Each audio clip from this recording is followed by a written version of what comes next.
Hi, everybody. This is Empowering Democracy. I'm your host, Joe Firestone, and I'm here with my good friend, Dee Pierce, Happy to be here. who is the host of Around the World with Dee and Friends. So, welcome, Dee. I'm so glad you're here. Oh, I am too. I'm so glad you're out of the FB doghouse. I know, right? Yeah, It's crazy the stuff we go through. it is crazy. So, our topics for tonight are: where does the U.S. stand with the Ukraine, Russia, and Iran peace deals that President Trump has been so interested in putting together since his campaign started, and certainly since he got into the presidency. The priority supposedly has been to make these peace deals. Hmm. So tonight we're going to take stock about where he is. Okay. Before we do that, though, before we start that, uh, we're going to be sharing on Facebook. Yes. Okay, so It's important to share, get the word out. yes, get out the word since Facebook is one of the places we stream to.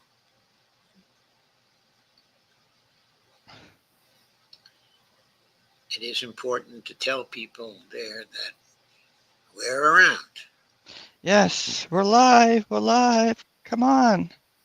we're here. Join us. Come on. Okay. Okay, so there we go. Okay. And now we'll start off the program with a piece from Larry Johnson, uh, who's a CIA retired veteran. It's good to see Evelina's here. Steve Wolfbrand. Lana Dell. Yay. Yep, the Earl of Laurel. Hello, everyone. Hello, folks. And we'll start off by sharing the screen for this very illuminating piece by Larry Johnson from his blog Sonar 21. Hmm. What did uh, uh, Mr.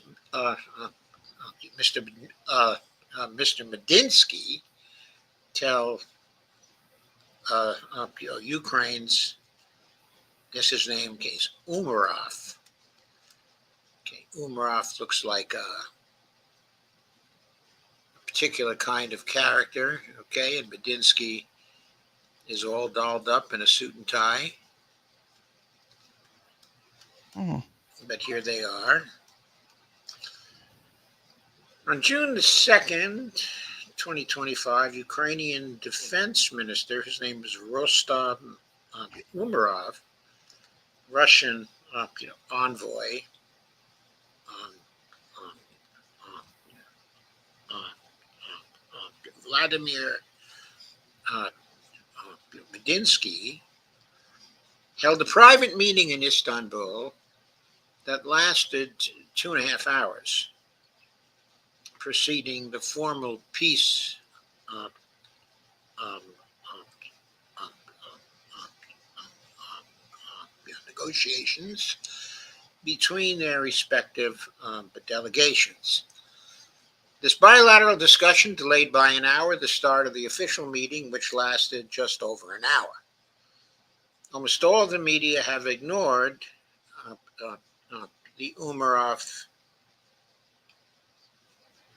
um, uh, uh, uh, Medinsky meeting.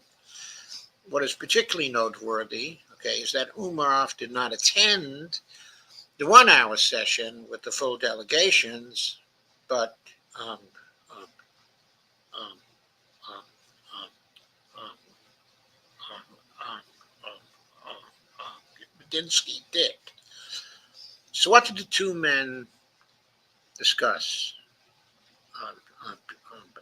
For starters, Mr. Medinsky delivered the memorandum of Russia presenting the options for ending the war and explained the meaning of each section in detail to Umarov. If Umarov was surprised, he's an idiot, because the document reflected exactly what Vladimir Putin has said to the Russian Foreign Ministry in June of 2024. But I don't think he was surprised. I also believe that Mr. Medinsky drove home the point that this is the last chance for Ukraine to survive as a country with access to the Black Sea. I am sure Medinsky delivered this message in a calm, professional voice that made it clear that Russia would make no concessions if Ukraine did not take the deal on the table. Let us review the main points from the memorandum of the Russians, which their delegation handed over to the Ukrainian delegation at the talks in Istanbul. Quote, the memorandum on the settlement in Ukraine includes 3 sections with 2 options for the conditions of the ceasefire and 31 points. The first option for the ceasefire for Kyiv is the complete withdrawal of the Ukrainian armed forces from the DPR, the LPR. Of course, DPR is the Donetsk People's Republic, and the LPR is the Luhansk the People's Republic. And then Kherson, and Zaporozhye regions. So the Ukrainians must withdraw completely from 4 regions. There's still a little bit of fighting going on in the DPR and LPR regions, but a good deal more in Kherson, and the Zaporozhye regions. But all 4 regions have had plebiscites and are now officially part of Russia from the Russian point of view. So this is very important. Okay.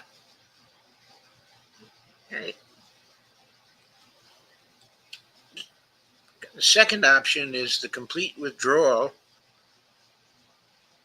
of the Ukrainian armed forces from the territory of the Federation, the Russian Federation, including Donbass, which I should remark is the same as DPR and LPR, and also the territory, of Novorossiya, which I guess by that the Russians currently mean Kherson, and Zaporozhye regions. Going on, must be carried out within 30 days of the ceasefire. Next option, there has to be international recognition of Crimea, Donbass, and Novorossiya as part of Russia. Next, the neutrality of Ukraine. The Russian proposals for the settlement of the Ukrainian crisis involve holding elections inside of Ukraine and then signing a peace treaty. All this is part of a long quote. These are the Russian conditions for a ceasefire. Kyiv must announce the date of the presidential and the Rada elections, which must take place no later than 100 days after the lifting of martial law. Going on, The ceasefire implies a ban on the redeployment of the Ukrainian armed forces, with the exception of movements to withdraw troops to an agreed upon distance. Next, there's a ban on the acceptance and deployment of nuclear weapons inside of Ukraine. To cease fire, the supply of Western weapons to Ukraine is excluded.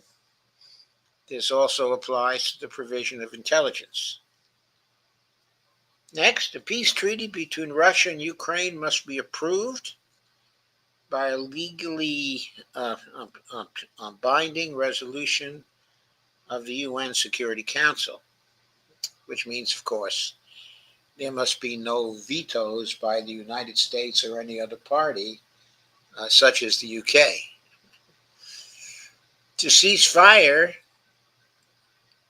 Ukraine must give amnesty to political prisoners, quote unquote, and release people from the military and civilians who are detained. For a final settlement in Ukraine, it is necessary to ensure the full rights, freedoms, and interests of Russian speakers. Next condition is renouncing any mutual claims with Ukraine in connection with damage, from any military actions. So all those conditions then are necessary for a ceasefire. Part 2 specifies complete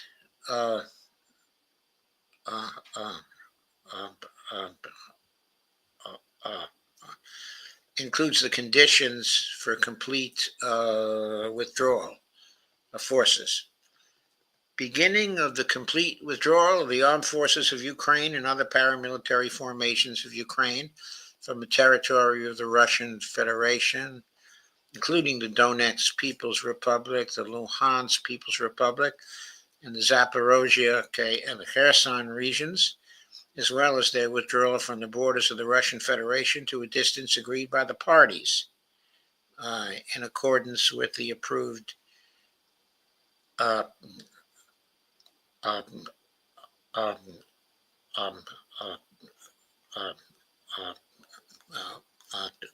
approved set of regulations. Now, there's no previous mention, of regulations, so obviously these are still to be defined in this statement by Russia. Quote, comprehensive agreement, the quote, comprehensive agreement provides for a ban on the redeployment of the armed forces of Ukraine and other paramilitary formations, except for actions aimed at withdrawing from the borders of the Russian Federation to a distance to be agreed upon by the parties. Similarly, the following points are listed for the second option. The cessation, of the mobilization of forces and the beginning of demobilization. Also, cessation of deliveries, of military products from foreign sources. And also the cessation, of military aid to Ukraine from foreign sources, including the provision of satellite communications and intelligence services. Exclusion of the military presence of third countries on the territory of Ukraine. Cessation of the participation of foreign specialists in military actions on the side of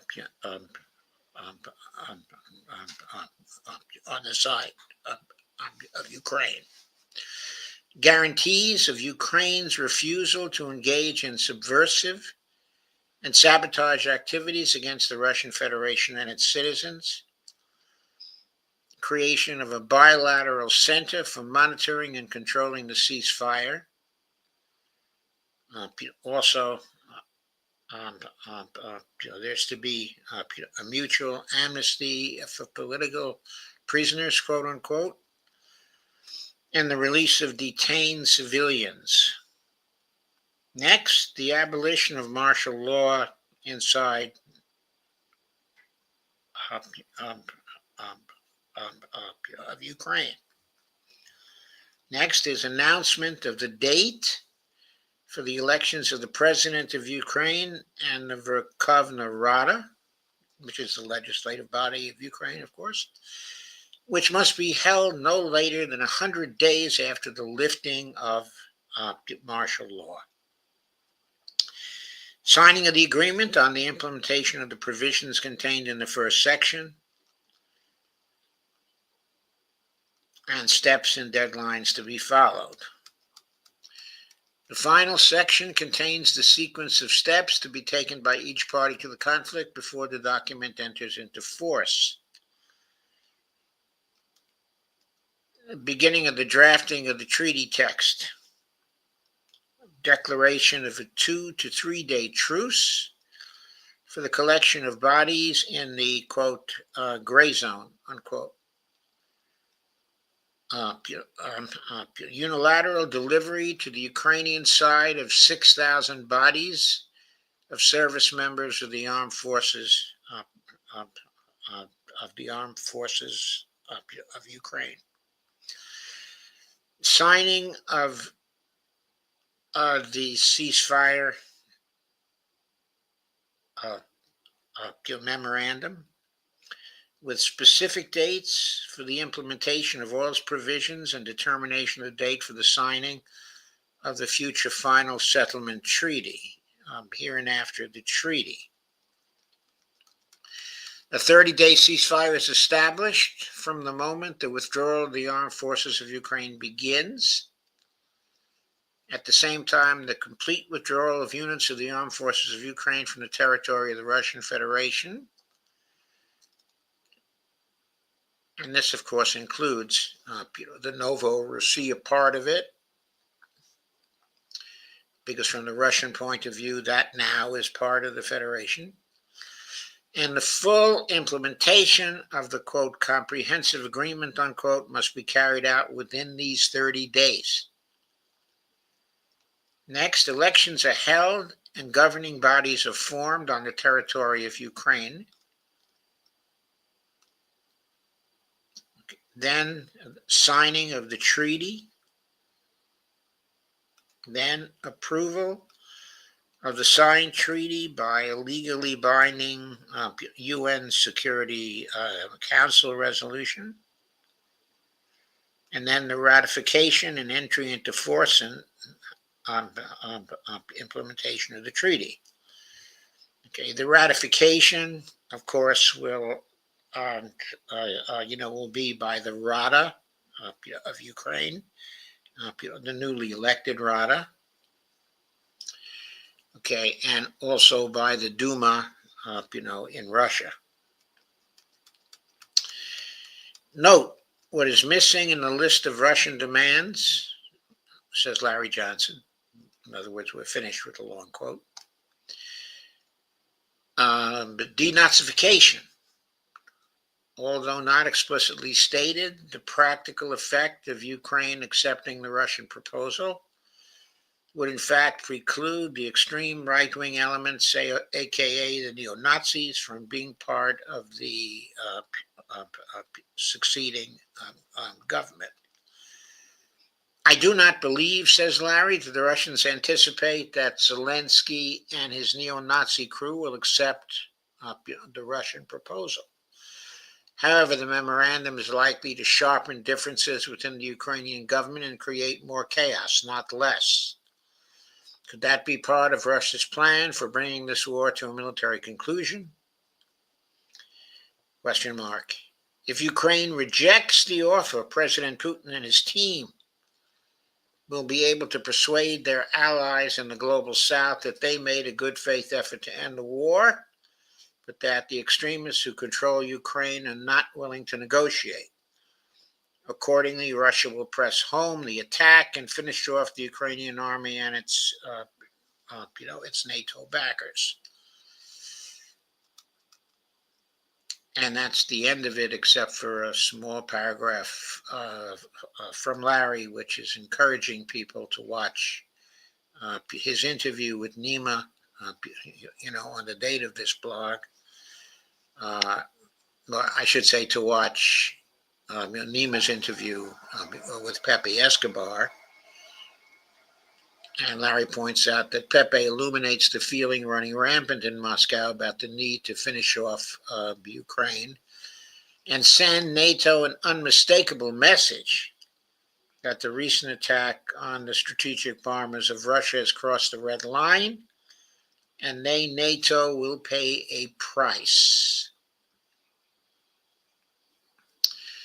So right from the get-go, this was on June 3rd. It's now, of course, the 7th of June, getting close to the 8th. June 3rd was the day of, the negotiations when they started. Right from the get-go, Russia is quite clear about what it intends to do if there is no agreement from the Ukrainians. Since that time, Ukrainians have pulled out of the negotiation.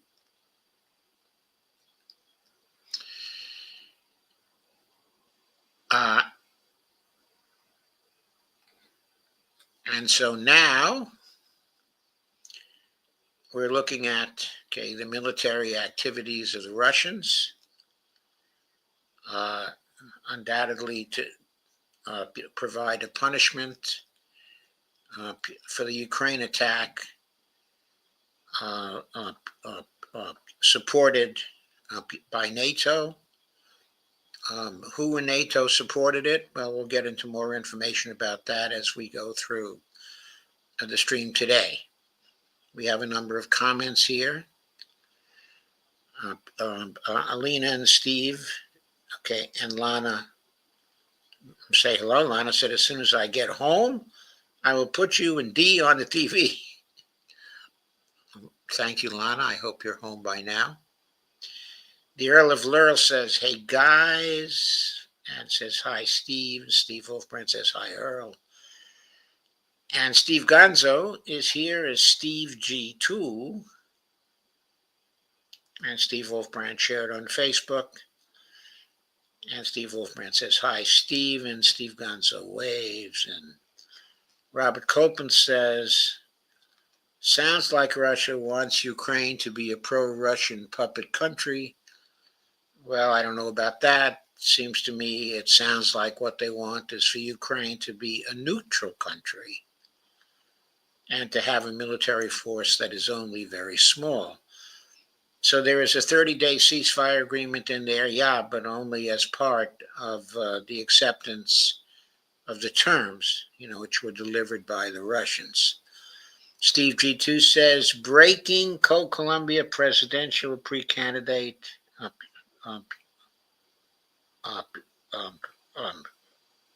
Miguel Uribe in critical condition after an assassination attempt. Well, that's very interesting. Evelina says, there was, I should say. Robert Copeland said, I liked empowering democracy much better when it's focused more on domestic issues. Well, thank you, Robert. I think we agree a lot more on domestic issues than we do on foreign policy issues. I think that's very interesting. Our attendance is very good tonight. We have some 63 people right here, according to my indicator. Okay, so welcome to everyone. The next thing on our agenda is to go through and comment on and analyze a very illuminating video from Scott Ritter and the judge. And I'll present that now. And we'll share it. I think this video is very illuminating about intelligence operations okay, and the way they happen. And we get a lot of insight into who was responsible for the Ukrainian.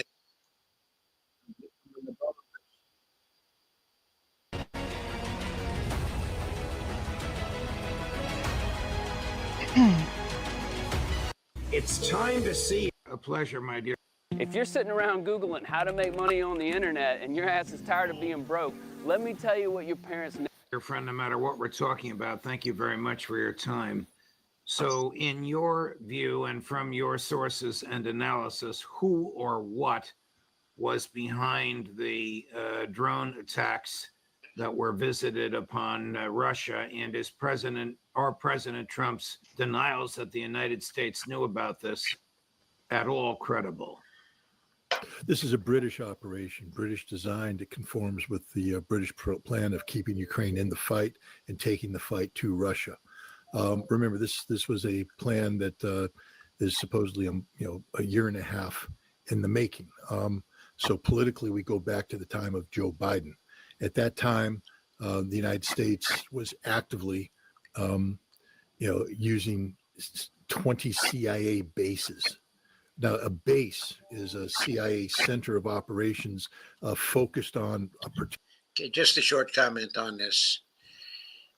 So Scott is talking about the likely role of the CIA in it, but he also has already stated, and with great certainty, that he thinks that in terms of the current operation, okay, that it was primarily a British operation, which I think is very interesting because it immediately raises the question: will the Russians retaliate, against the UK directly? That question is very, very important. Particular activity. So you could have a CIA base that trains people in unconventional warfare, a CIA base that does, long-range reconnaissance, direct action, a CIA base that does drone warfare, that does explosives, agent handling, the whole thing. But they had 20 bases, which means they're pretty much covering the gamut. This is the CIA. During the Vietnam War, we had 16 bases. CIA had 20 in Ukraine. And so this British planning began when the CIA was very active in Ukraine, working for a commander-in-chief who had committed to the strategic defeat of Russia, using the Ukraine conflict as a proxy. So the CIA knew of this planning early on. You don't carry out an operation of this complexity inside Russia unless you have long-term, covert assets embedded in Russian society. The British and the Americans both recruited significant numbers of people back in the 1990s during the. That's a very, very important point as well. The covered assets inside of Russia recruited by the United States, okay, and by the UK. Long-standing assets waiting to do an operation that they might be called upon to do by the UK, okay, and or by the United States. I think Scott is providing very important context here, which I haven't seen anybody else provide, by the way. There have been many comments on this. The downfall of the Soviet Union, the decade of chaos. Russia hasn't cleaned them all out. They're everywhere. And the British provided some of these resources to enable, the renting of a warehouse, getting trucks, configuring the trucks to specific technical specifications, bringing in the drones, providing explosives. Where do you get the explosives? You have to have an explosive cache someplace. This was a British operation. They planned it. They executed it. The Ukrainians were simply the provided the manpower. The CIA knew about this. Whether or not the CIA played an active role in this, there are some legal constraints that the CIA can't do certain things without executive permission, and they would have to get new executive permission, new finding or something by Trump. And I don't believe Trump actually gave it to him, but the CIA was aware of it. And they didn't communicate it up the chain. They may have provided some sort of passive, assistance in this, but This was an operation carried out, and this is the part that needs to scare everybody. A nuclear power, Great Britain, empowered a non-nuclear state, Ukraine, to launch a preemptive strike using conventional weapons against Russia's strategic nuclear deterrence. That point, there are 2 points there in that part that are of extreme importance. The first point is that Scott thinks that the CIA kept Donald Trump uh, uh, um, in the dark about this operation and did not seek a new finding from him, though legally they were required to do that. So he thinks the CIA actually knew about it, and he thinks they failed to do what was legally required, okay, of them. And the second point of it is that he emphasizes, okay, that a nuclear power joined with a non-nuclear power to attack Russia. We have to keep that point, okay, in mind. He doesn't think that the nuclear power was the United States. He thinks the United States was not directly involved in this current attack. That's implied, okay, by what he said. But he thinks the CIA actually knew about it. But he thinks Trump's hands are clean. All of that is implied by what he said.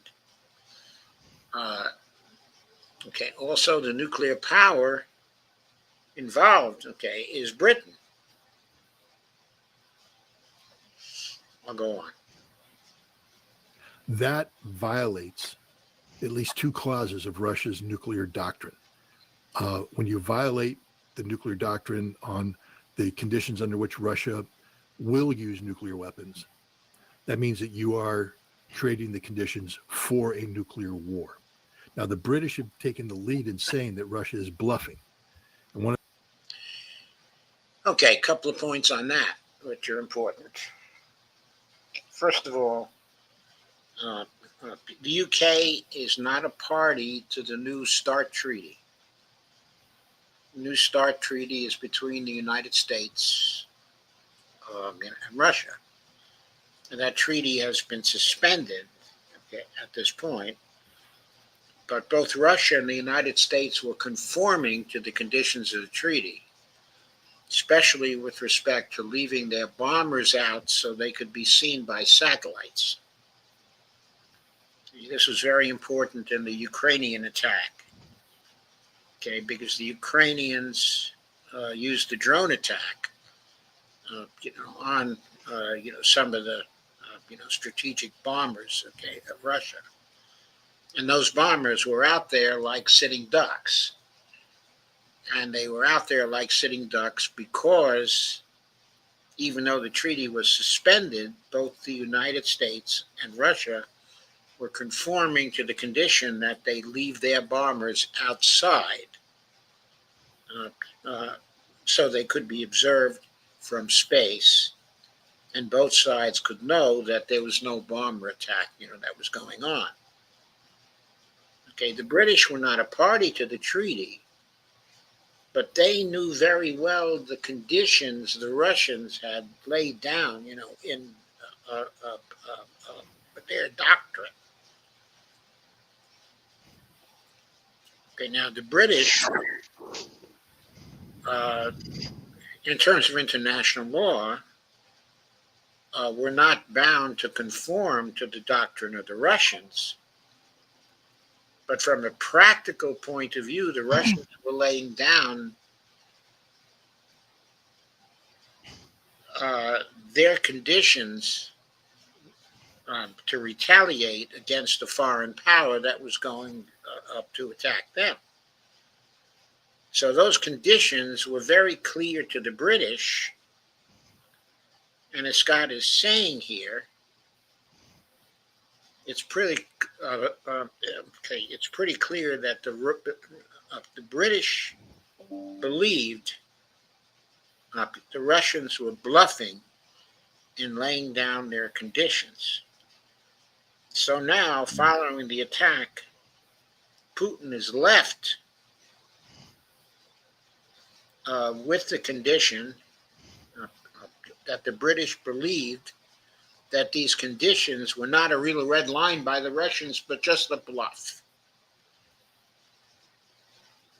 Which means he has pressure on him to show that he was not bluffing when he lays down a red line. It's a red line, and you don't cross it unless you want a war with Russia. So Britain here was doing something very dangerous in helping the Ukrainians to manage this attack. The Keir Starmer government was being very irresponsible and was chancing that we would all be dragged into a nuclear war if they were not right, that Putin was not running a bluff. As far as we know, there was no notification from the British government that they were planning, that they were continuing to plan, that they wanted to execute this plan that had been formulated some time ago to attack the strategic assets of Russia. That point, is a very important point. If the British fail to inform the Americans and get the consent of the Americans for this attack, and the Americans didn't have a chance to consent to it, then we are not obligated to stand with the UK. Mm-hmm. Russians should retaliate against the UK with an attack on Britain. That is an implication of what Scott said that's enormously important. We can stand back. Okay. We can even stand back, I think, in terms of Article 5, of NATO. So I'm going to go on now. Have you any comments, Steve? No. Yeah, it's. Sometimes you just shake your head with such ridiculous. Because it's so stupid. Exactly. So utterly stupid and risky and just, without care for the fate of the world. Right. It's just enough to drive you into a total rage. One of the challenges that confronts Vladimir Putin today is if he doesn't respond decisively, then you sort of hardwire in the notion that Russia is bluffing. Now, Trump and the Russians have released indications of what they talked about for an hour and 15 minutes, I guess, earlier this week. The Ukrainians have put out their version of what they understand. In their version, Trump asked Putin not to use tactical nuclear weapons in response, and Putin said he can't guarantee that outcome. No. I don't believe that Russia will use nuclear weapons, but the fact is Putin has to come up with, this is why this is taking so long, because the Russians have to come up with a retaliation that resets their doctrine. They have to put the British on notice that the next time you do this, it's automatic. London disappears.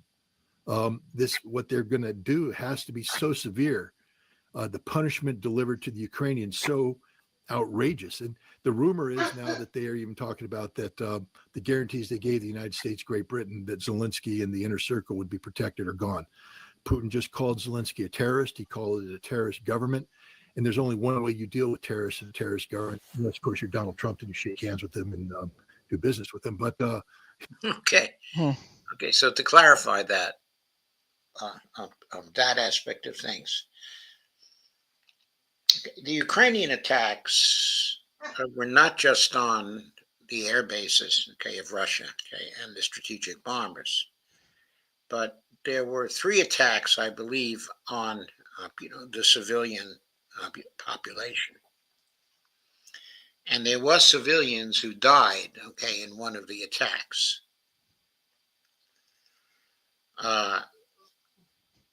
So this fulfills the conditions for terrorism, for an act of terrorism. So Russia, in reply, now has upgraded their intervention inside, okay, of Ukraine, to a war on terrorists. And the most common thing you do with terrorists, unless you want to do business with them, but the most common thing you do with terrorists is to kill them. Okay, so Russia is basically saying that the government of Ukraine and the operational people who do this are on the agenda for execution by the Russian government. Now, how far this extends, I don't know. Will there be a finding by the Russians that the British are implicated in the terrorist attacks? In other words, it may be clear that the British are implicated in the attacks on the bombers, but the attacks on the civilians, even though they occurred at the same time, were a different kind of operation. Maybe the British were not involved in that. But that's going to be determined by the Russians, who are going to investigate everything and make their decisions based on the results of, the investigation. But we're dealing with a number of complicated issues here. Fairly obviously, it's doubtful that the United States was involved in the terrorist attacks, I think. But it's not completely clear that we were not at some level, involved in the attacks on the air bases. Mm-hmm. So let's go. The traditional way of dealing with it is to kill them. And I believe that's exactly what Putin is going to be doing in the coming days or weeks. They're going to initiate a week-long campaign that's designed to take out the leadership of Ukraine and the strategic infrastructure of Ukraine, basically to turn Ukraine into the Stone Age without using nuclear weapons, but using weapon systems like Oreshnik that send a signal to Great Britain, NATO, and the United States that the next time Russia uses its strategic nuclear forces, it won't be with conventional warheads. Might MI6 have set Zelensky up in order to get rid of him?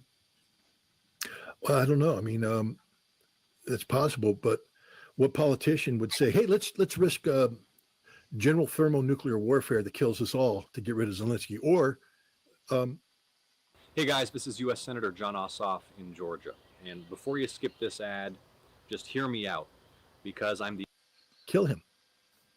I mean, if you're going to kill Zelensky, just kill him. There's a million ways to make him die, make his plane crash. I shouldn't say conceivable. Is it feasible to understand? Is it rational that John Radcliffe, the head of the CIA, and Tulsi Gabbard, the head of Director of National Intelligence, did not know about this? That rogue CIA agents participated in it or knew about it and kept it from going up the chain of command? Well, let's put it this way. First of all, Tulsi Gabbard is the Director of National Intelligence. She's not the Director of the CIA. The CIA is not responsive to her.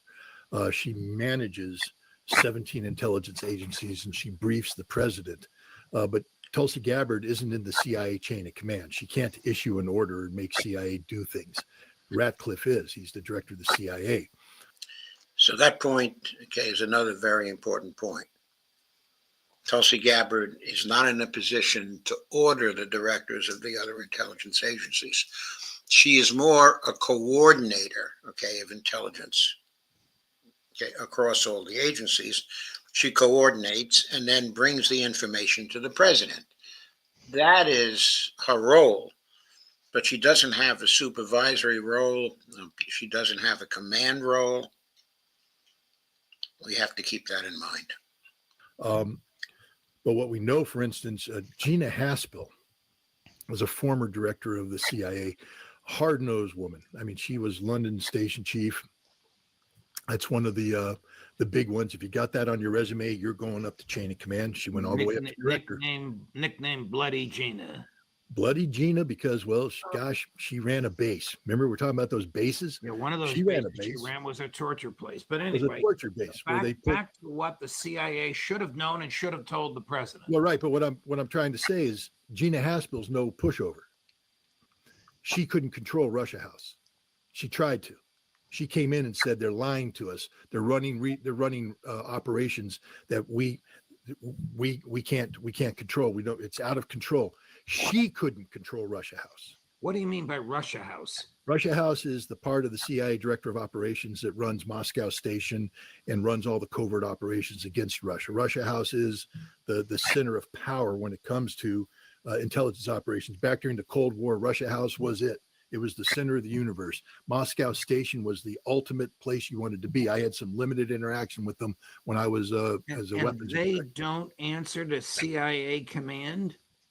They consider their operations to be so sensitive and so important to national security that they keep the people who know about them limited, and sometimes they just don't tell people about it. So yeah, Right. So Vladimir directly, Putin certainly knows this. He knows about Russia House. He knows how it works.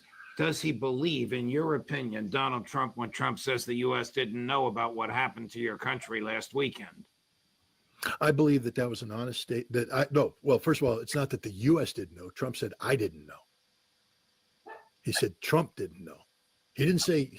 The question wasn't did the United States know. The question wasn't did John United States Ratcliffe knew and Trump didn't. Somebody between the people who knew and Trump needs to be fired. 100%. Let me put it this way: it's 100% certainty that the CIA knew about this operation at inception and had been tracking this operation through implementation. 100% certainty that Russia House knew about this. Okay. The idea that there was really a Russia House inside of the CIA. Okay, I thought Russia House was a kind of a fictional entity, that appeared in the film by the same name. Sean Connery, and Michelle Pfeiffer were in that film. It was an excellent film, but what Scott Ritter is saying here is that Russia House exists, that it operates within the CIA largely as an independent entity. That's the first time, I heard about that. It's, probably just an expression of my ignorance. But Scott, of course, is very, very explicit about that and has had some contacts with them. Mm-hmm. And of course, if an operation like this was being done with CIA involvement, then it would be done by Russia House. It's obvious. 100%. And they did not report it up the chain of command because they did not want it to stop. They didn't want it to be stopped. They wanted this to happen.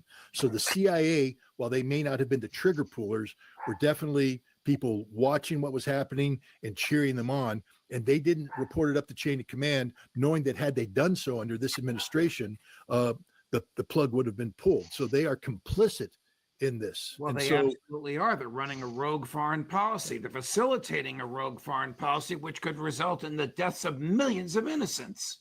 But let's even broaden this more. Lindsey Graham and Richard Blumenthal, two senators who have been actively conspiring against Donald Trump, flew to Kiev in the lead up to this. They had intimate interactions with the Ukrainian government solely to create the scenario where they had a sanctions package waiting for the Russians to fumble at Istanbul. They knew in advance that something was going to happen to the Russians that would cause the Russians either not to come to Istanbul or to carry out a provocation that the Ukrainians could use not to go. And then they would come in with the sanctions and shove it down Trump's throat. Now, this is sedition, Judge. Sedition. This is treasonous behavior. This is a violation of the Logan Act. Lindsey Graham has no authority whatsoever to negotiate on behalf of the United States on national security and foreign policy issues. He is limited in scope and scale to advice and consent to the President of the United States, but not to negotiate, on behalf of the United States in a manner which contradicts the policy direction taken by the President. Lindsey Graham is a traitor to the American people. Well, but Lindsey Richard- Graham, So, pretty definite statements by Scott there, right up front. Sedition, treason, running a policy that's an alternative foreign policy to the foreign policy of the president, completely out of line, and illegal, of course.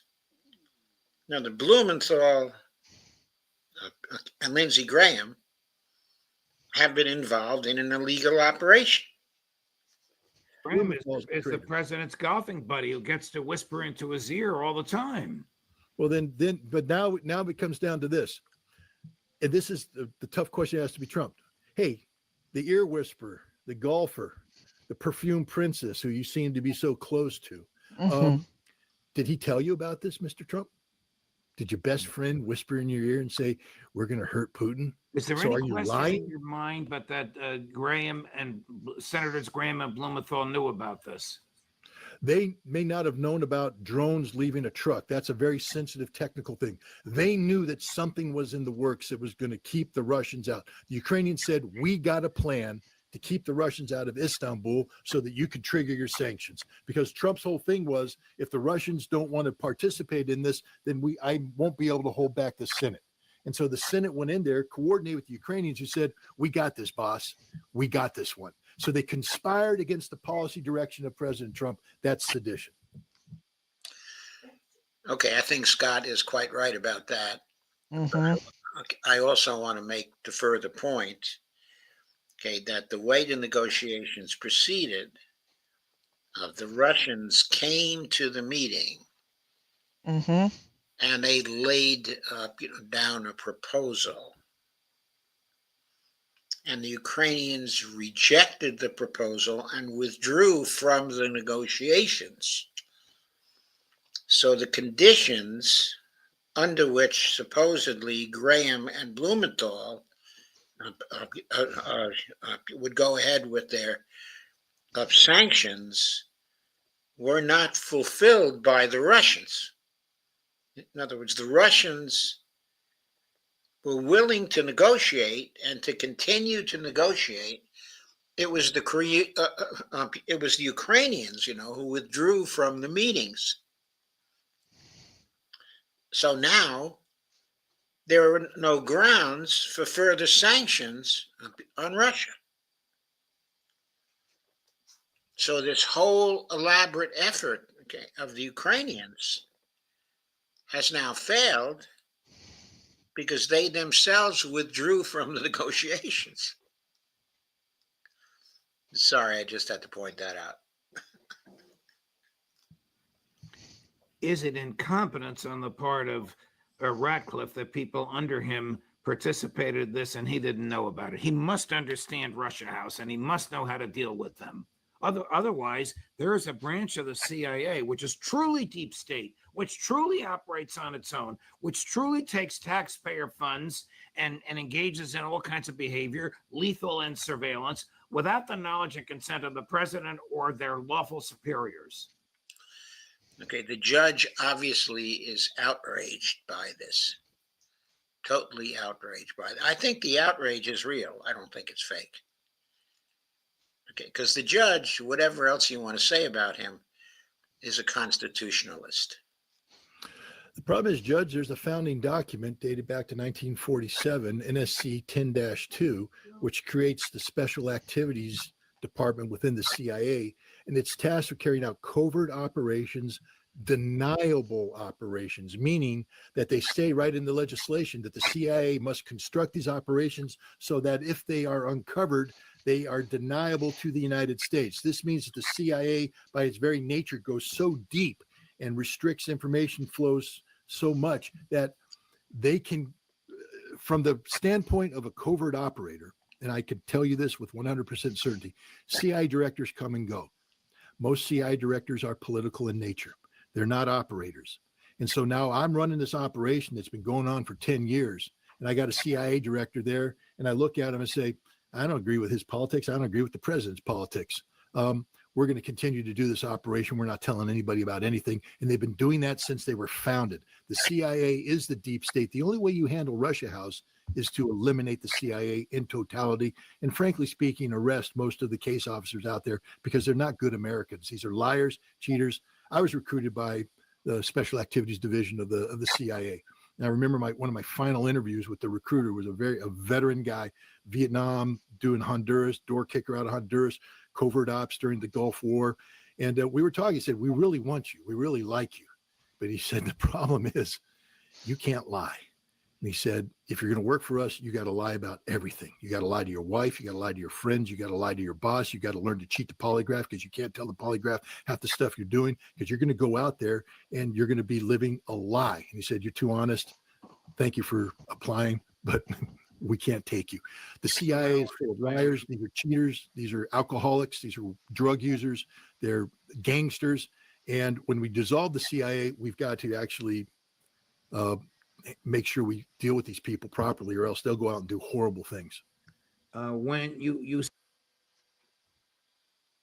So who should we nominate to be the next director of the CIA to carry out these operations? Scott Ritter. said earlier that this may have been perpetrated in order to cause Russia to abandon any negotiation posture. The Russian Foreign Ministry Special Envoy, Mr. Miroshnik, said the same thing yesterday. Chris, cut number 4. This large-scale incident has Ukrainian roots. Terrorist methods are internationally prohibited, but they're used at state level by Ukraine. Kiev is fundamentally not satisfied with the dialogue being organized. Therefore, immediately on the eve of the next round of negotiations, a whole series of terrorist acts was committed, which emphatically sought to force Russia to abandon negotiations. But we do not consider it possible for us to take this kind of action, because negotiations and military activities will be separated. And as for terrorist actions, I think that their organizers will receive appropriate responses. There will definitely be no forgiveness or backing down in this sense. But their mission of forcing Russia to abandon negotiations by heavy pressure simply did not work out. So as we slowly slide the wall about DIY 2 along the wall, we will hear, detect. Wow. Professor Doctorow reports that most Russian ambassadors have been recalled to Moscow. That would lead me to believe that the response is going to be humongous if they want their ambassadors personally warned about it by Sergei Lavrov in the Russian Foreign Ministry. This is my understanding is that this is a week-long operation, a campaign that once it starts doesn't finish until all the objectives are met. And the objectives are to turn out the lights in Ukraine, to destroy all critical infrastructure, and to eliminate the Zelensky government. I think one of the things they haven't decided upon yet is to whether they eliminate the parliament. One of the things that that the Russians have been saying is that Zelensky is an illegitimate president and they won't deal with him, and that it's up to the speaker of the parliament to step up and take charge. They could deal with that person because constitutionally that's the person who should be in charge of Ukraine today. But because they are now labeling the parliament and many parliamentarians as terrorists, this is a very important word. This is why, in America, we throw that word around a lot and people just start rolling. Yeah, but when the Russians use this word, there is gravitas behind this. There is meaning. The Russians words matter. If you are labeled a terrorist, you're going to die. Simply put, you're going to die. And they have just sentenced Zelensky to death on international TV. That's the reality. What happens to the parliament, I don't know. But the Russians, I believe, are going to carry out a week-long operation that is going to be beyond anything you've ever seen. And it will put the world on notice that you don't get to hit Russian strategic. You Go ahead. you wrote a book called Highway to Hell, Yeah. which warns of the dangers of Armageddon. Has this behavior perpetrated by MI6 and Ukrainian intel, condoned by the CIA but not reported, in your view, to their superiors, brought us closer to nuclear Armageddon? 100%. This is actually forecast in the book. I mean, every author wants to say, buy my book. It's an essential book. It's up to you to buy it, whether you want to or not. I'm here to tell you right now that we are on the cusp of thermonuclear war. When you have pro-Trump generals who go on Fox News and, spout Keith Kellogg nonsense about Ukraine and Russia, suddenly coming on Fox News, wide-eyed going, guys, this is really close to nuclear war. They're waking up. They understand what happened. What happened's not a joke. How would we respond if the Mexican cartel sent trucks loaded with drones to Whitman Air Force Base and struck our B-2 bomber force up to Minot, North Dakota, struck our B-52s, and Barksdale hit our B-52s? Our the air element of the nuclear triad, our strategic nuclear force, and they hit them with the idea of taking them out. And then we find out that the Chinese and the North Koreans supported that. Do you think we'd sit here and go, gosh, we'd take them off the face of the earth, because it is existential in nature. That's what happened, ladies and gentlemen.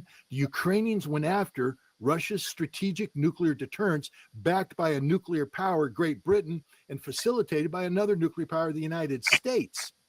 And the Russians have every right to say that that is a preemptive strike, the beginning of a series of actions that could lead to the United States and Great Britain launching a preemptive strike against Russian. That's why it's dangerous, because how do you preempt preemption? With preemption, meaning you just start firing your own stuff. Guys, this is so dangerous. I know people are like, Scott, you keep crying wolf, because it's a dangerous time we live in, guys. We get lucky. Just because we get lucky doesn't mean the threat didn't exist. This is as real as it gets. Look at the photograph of the Bear bombers burned out. Now close your eyes and imagine they're B-2 bombers at Whitman Air Force Base. What the hell would you think you're going to do, and what would you want the president to do?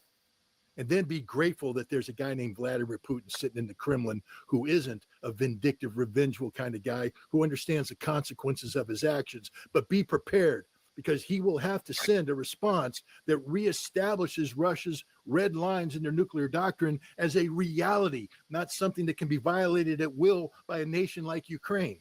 On behalf of the British. So, I think Scott has amply expressed the gravitas inherent in this particular situation. It was so irresponsible, the attack, so irresponsible, so dangerous. Putin has to reply. Obviously, the reply is taking longer, though some people think it started already, because there were serious attacks on Kiev, and other areas. Already very intense attacks, and they're probably continuing. So maybe it started already. As you see from the statement, Scott is envisioning a week-long campaign with certain key objectives. But one of the reasons why it's taking so long is because the Russians have to decide how far they want to carry it. If they decide not to use tactical nukes, let's assume they don't want to use tactical nukes, then the other question arises, should the Oreshniks be called upon? They've now had months and months and months to produce more of the Oreshniks. How many are they likely to have now? 20, 30, 40 of the Oreshniks? Their production, their military production has been very, very robust over the last 6 months or so. If they do decide to use the Oreshniks, who, where, and when will they fall upon? Will they be limited to Ukraine? Sergei Rybakov, the deputy. Will they be sent to bases outside of Ukraine? Will the Russians decide to restrict their retaliation only to the UK and Ukraine? Or will they attack some of the American bases in Europe? If they attack some of the American bases, will they limit their attacks only to CIA bases inside of Ukraine? Will they attack some of the bases in Poland? Will they go to Romania? Finally, if they retaliate on the UK, will they mount an attack on Great Britain itself? And if they do, what cities will be hit? And will the Oreshniks be used? These are all questions that are hanging in the air. Some people will think that also tactical nuclear weapons are in the air. But I agree with Scott. I don't think the Russians are going to go that far. But that doesn't mean the use of Oreshniks on Britain, if they decide to go there, will not just be an incredible shock to all. And the question is, what will the response to that be? There will be calls for the destruction of Russia. Here in this country, be prepared for them. Calls for nuclear war, against the Russians. Trump will be under massive pressure. What will he do? Will he withdraw from the escalation? Will the Americans and the Russians sit down and defuse the whole thing? Or are we all on the track to destruction? These are key questions. Foreign minister being asked if a nuclear option is on the table, Scott, cut number 5. We demand that both London and Washington react in a manner that will stop this cycle of escalation. So how will Russia respond? Are all options on the table, or can you rule out a nuclear response? This is a question to our military people and our Supreme Commander. I am not in a position to speculate. All options are on the table, that's right. I canceled my Midjourney subscription because this AI does everything I need for a one-time cost. Options are on the table, that's right. What is it about Vladimir Putin that Donald Trump and the American government seem not to understand or appreciate? I actually think it's the other way around. I think that Donald Trump, again, you're asking me to read between the lines of his social media posting, which is an incomplete representation of the conversation he had. But when Trump says, I spoke with Putin, and he spoke of a very strong response, and then Trump didn't say what he normally says. If he does that, I'll threaten sanction. Trump was like, yep, and he just left that there. Right. That means he respects Putin. He understands Putin. He doesn't take Putin lightly, especially now, because I do believe that Trump was briefed by his people and Trump had a wake-up call. I hope it's a similar wake-up call. If you remember when Ronald Reagan got shot, he was in the hospital bed and he started reflecting. Then ABC News came out with the program the day after. And he watched that program because he was sort of stuck in a hospital bed. And he turns to his advisors and said, is that real? Is that going to be? He said, boss, it's going to be so much worse than that. And he had an epiphany. He went, we got to stop this. And that's what turned Donald Trump around. And we began the process of nuclear disarmament. I'm hoping that Donald Trump got a briefing from Tulsi Gabbard that said, hey, boss, they put their nuclear forces on alert and they're going to use them. We came very close. And Trump's like, how did this happen? We didn't order this. Boss, it's out of control. The Brits are out of control. The Ukrainians are out of control. We may have elements here out of control. I think that reading into Trump's statement there, he understands this is a very, very, very dangerous situation. Can MI6 operate on its own, or would Starmer have had to have authorized this, or Prime Minister Starmer's predecessor, Rishi Sunak? Look at Sunak. There's a video out of Starmer hitting a heavy bag. I don't know if you've seen it. No. Is he a boxer? No, he's the opposite of a boxer. It's the most effeminate punching imaginable. And the reason why I bring that up is not just to mock him, because I am mocking him, but to point out that Starmer's not a man. And what I mean by a man is that not somebody who, there are people that can walk into a room, stare the room down, and say, if you cross me, I will have you executed in public, drawn and quartered, and that will be the end of you. So when I ask you the following question, you better give me the honest answer or suffer the consequences. And they go, what? He means it. I'm going to answer quick. Or there's people walk in the room that, we're going to be tough. We're going to be strong. And you're going, no, you're not. And you just say, I don't respond. I'm not. MI6 is a rogue operation. Their agents are out there doing things that aren't being reported back. They get a green light from one prime minister. They carry over the next prime minister. They should be reported back to them, but there's no follow through.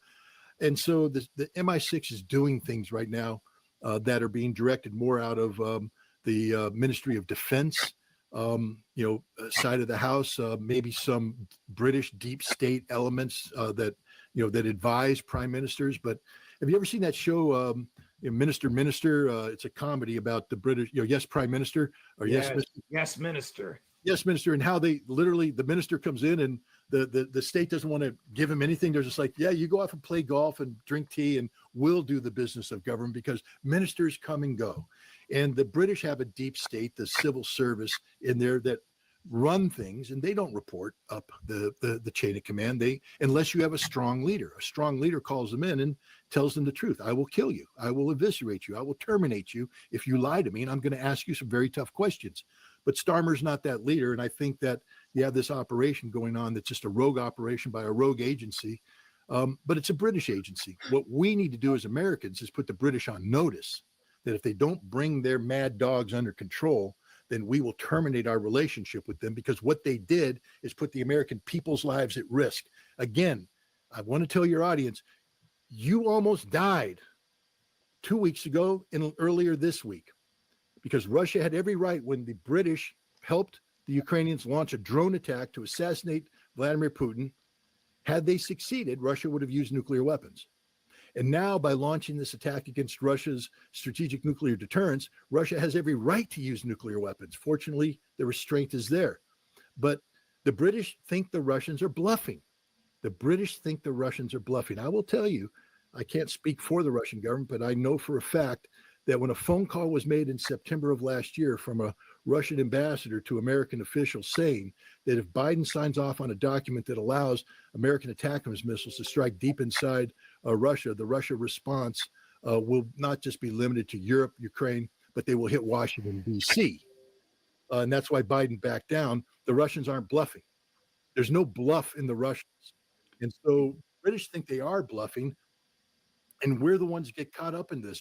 Our very lives depend now on mad dogs and Englishmen. Okay, just to make a point about that, Scott is saying he doesn't think that Keir Starmer is responsible for the operation. He doesn't think that Starmer gave approval. He thinks that this was an MI6 operation, and they did it without the consent, of Starmer.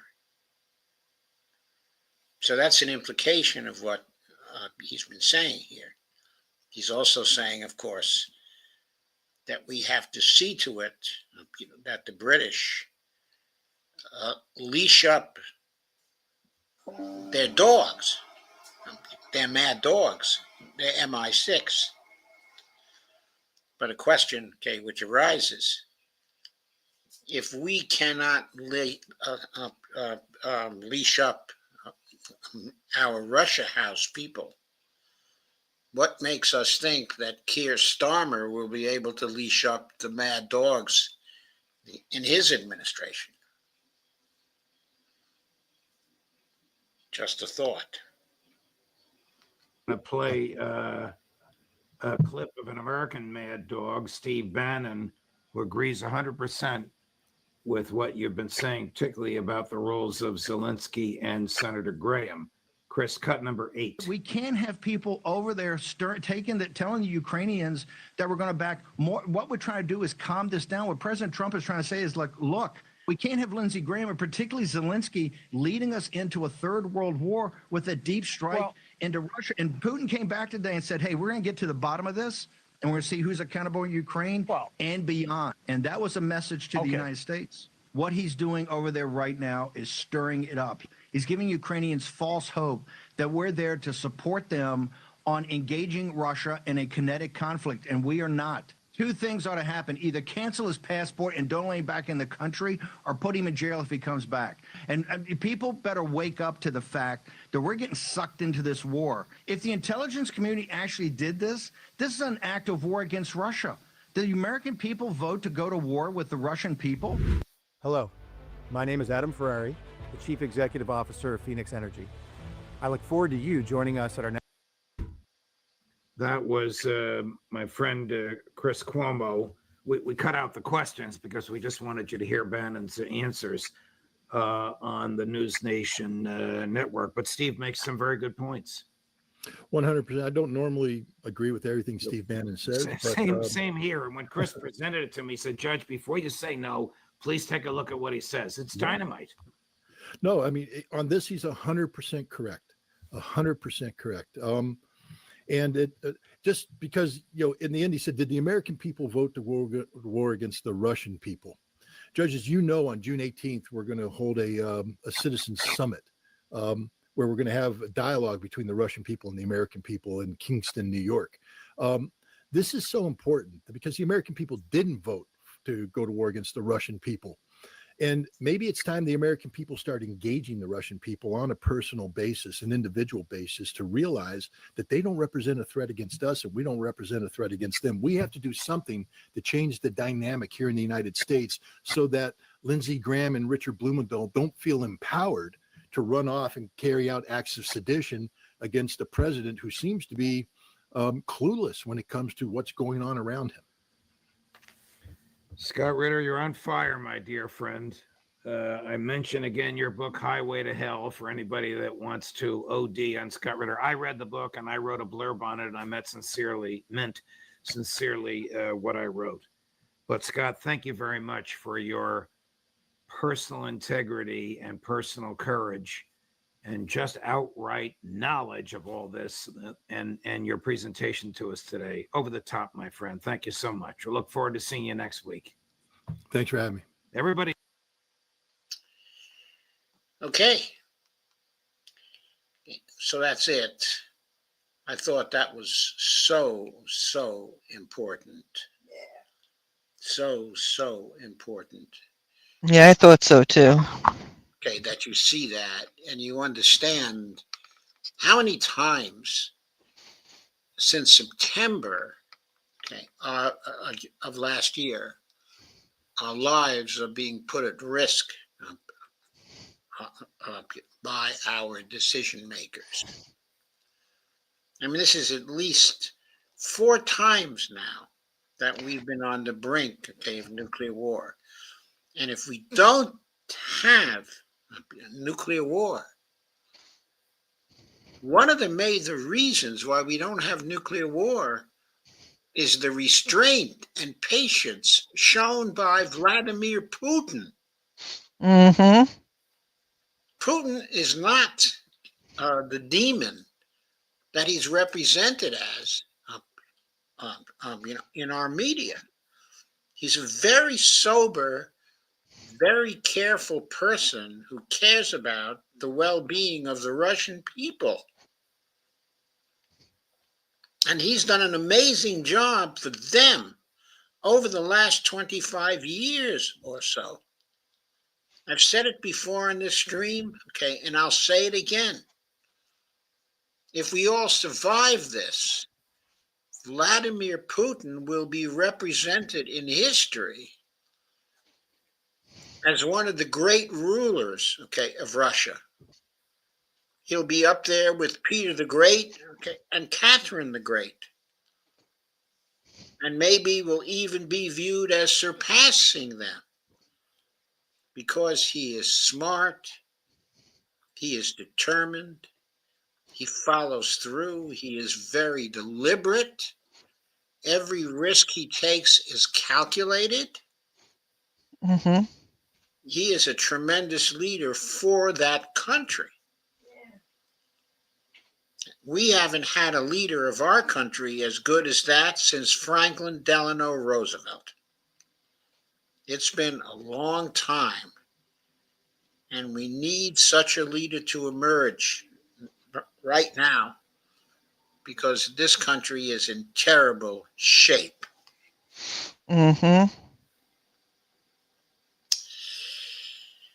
Okay, let's go consider comments here. Our attendance is way up. My indicator shows 97.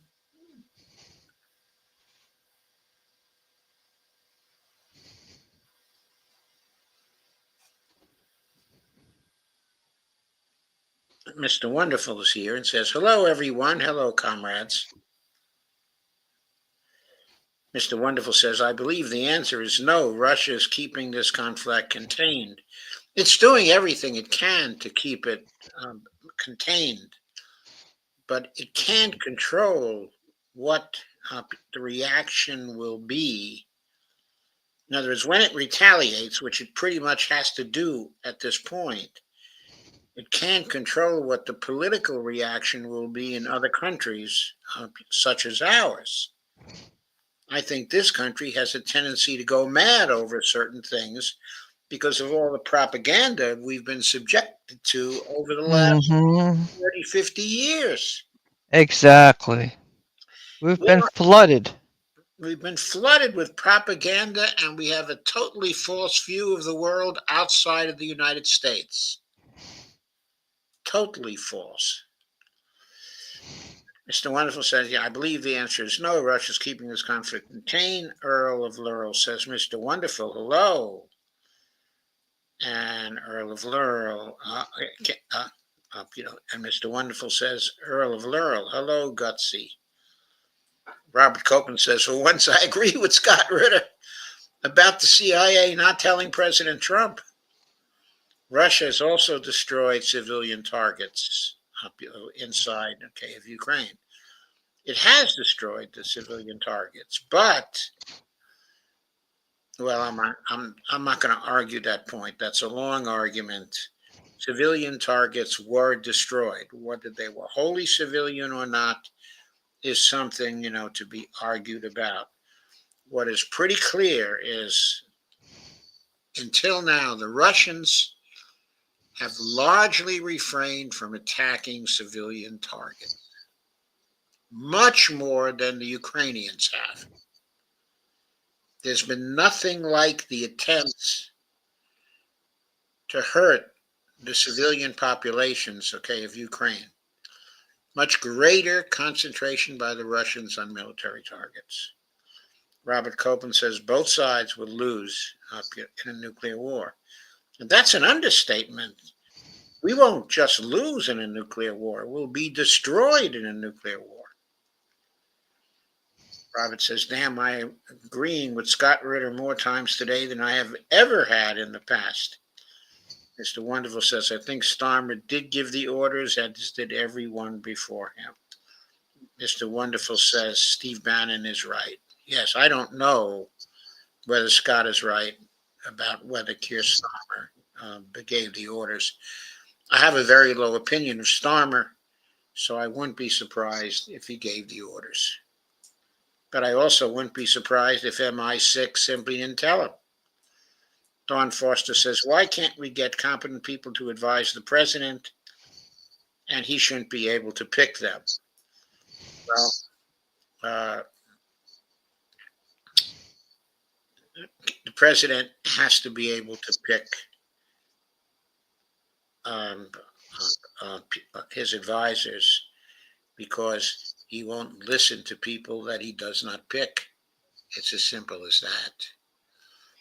We can get competent people to advise the president, but it depends on the president. There have been administrations which have hired extremely competent people. I mean, one administration that comes to mind, of course, is the Kennedy administration. The Johnson administration had very competent people in it, though also. Even the Nixon administration had some competent people in it. The Carter administration had wonderful people in it. They fought with each other a lot, but there were brilliant people inside of the Carter administration. There were some brilliant people inside the Reagan administration, even.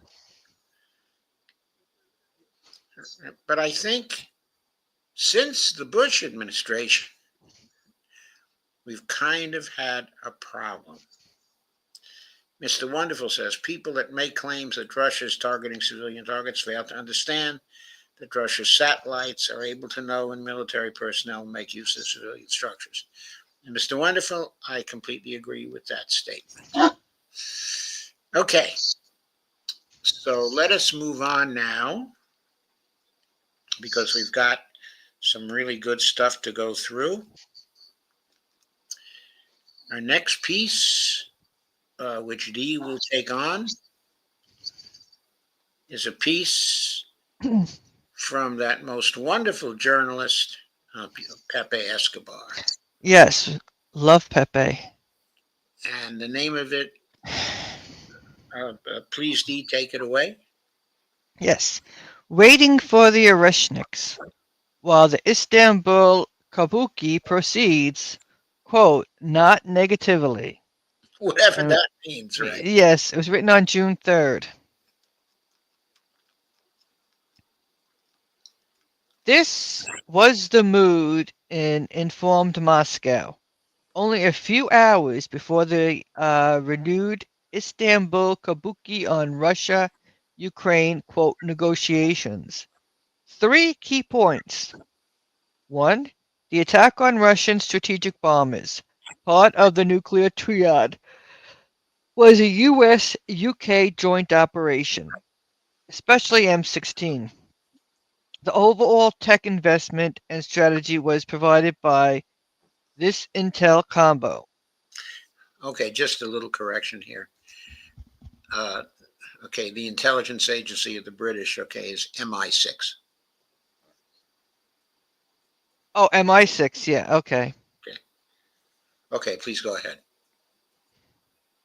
It's patently unclear whether Trump is really in charge or not. This was confirmed to me at night by a top intel source. He added that the Kremlin and the security services were actively investigating all possibilities, especially who issued the final green light. 3. Near universal popular consensus.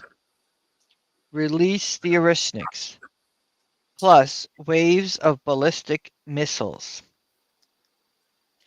Predictably, the Istanbul Kabuki came and went like a tawdry spectacle, complete with the Ukrainian delegation and military fatigues and Defense Minister Umarov, incapable of speaking even mediocre English, at a messy press conference after the brief 1 hour 15 meeting. The Turkish Foreign Ministry epically described the Kabuki as concluding, quote, not negatively. Nothing strategic or politically substantial was discussed, only prisoner exchanges. Excuse me. The mood in Moscow, additionally, was that top Russian negotiator Medinsky should have presented an ultimatum, not a memorandum. It was predictably interpreted as an ultimatum by the beggar of Banderstan.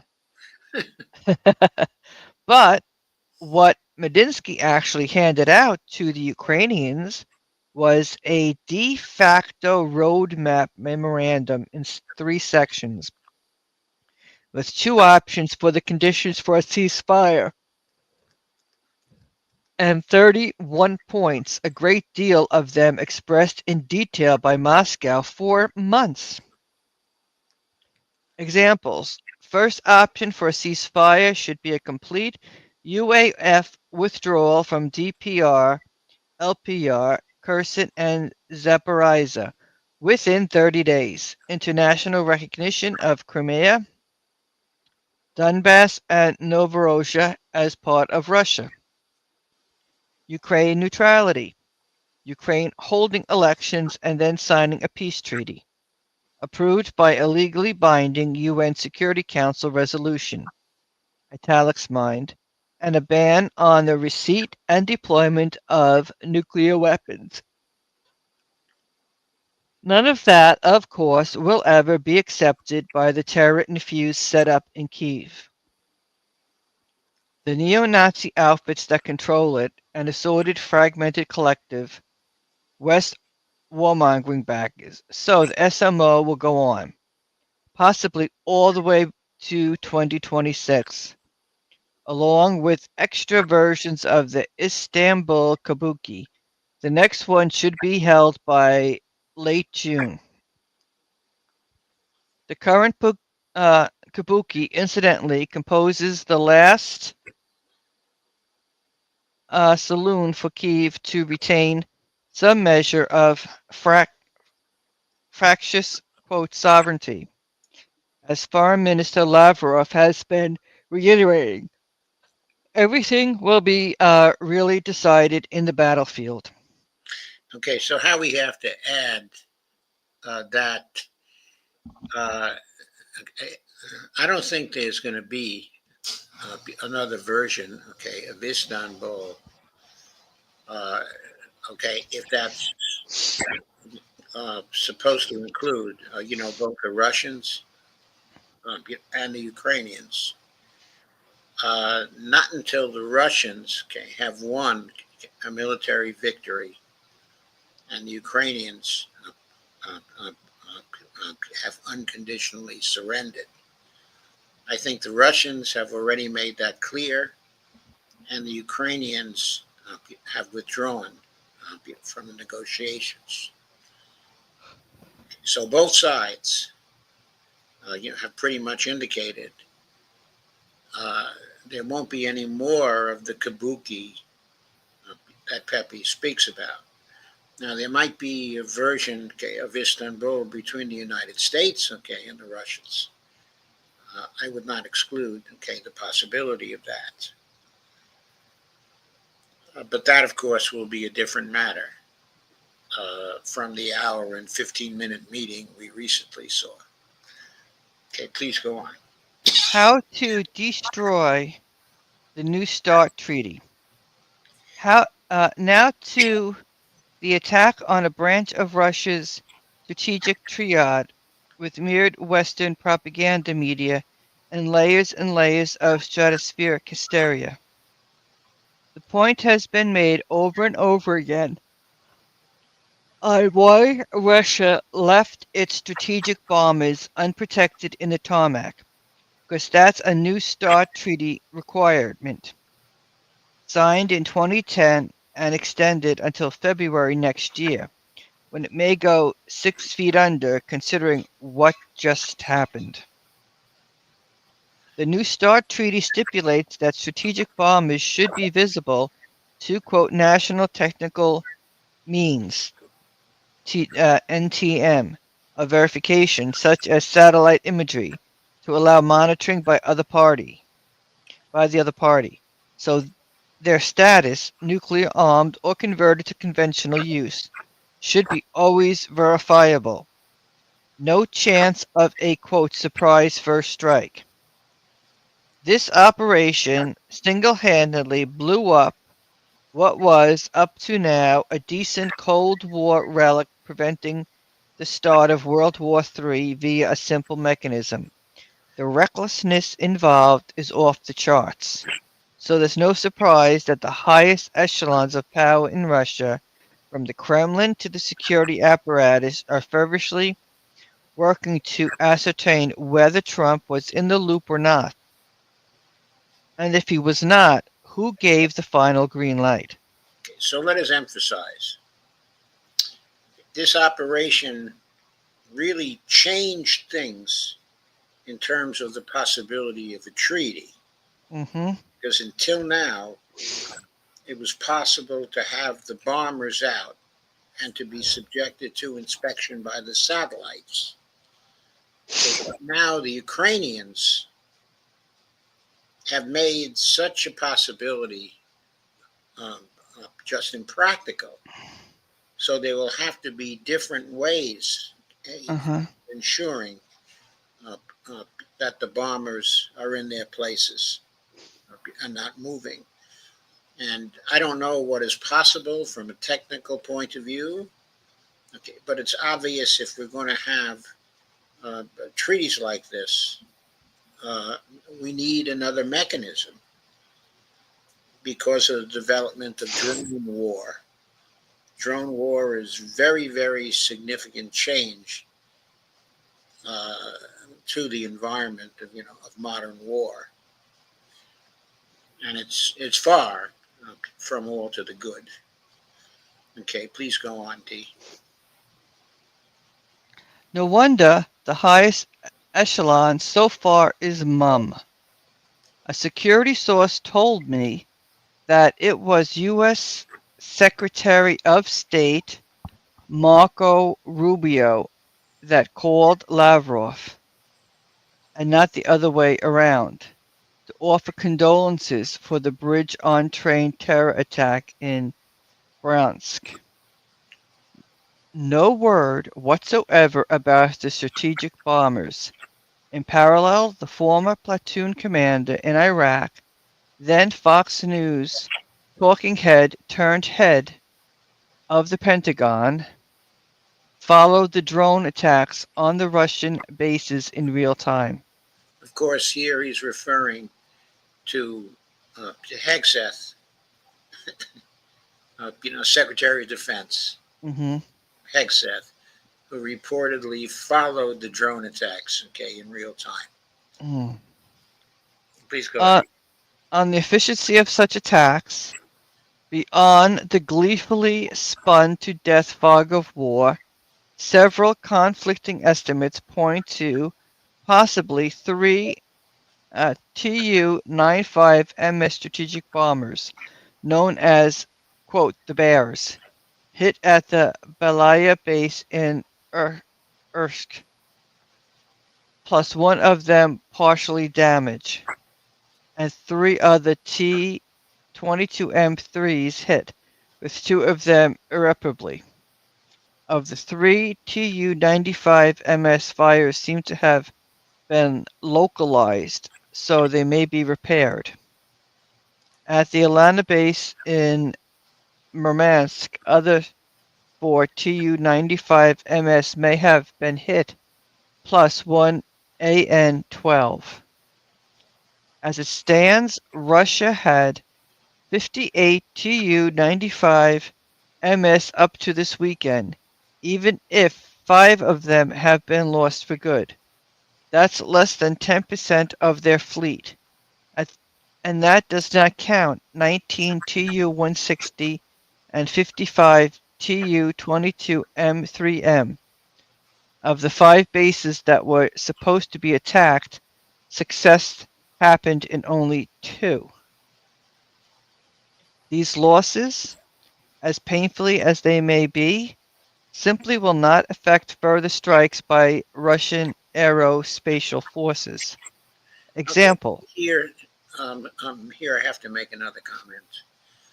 The initial reports, of the attack were claiming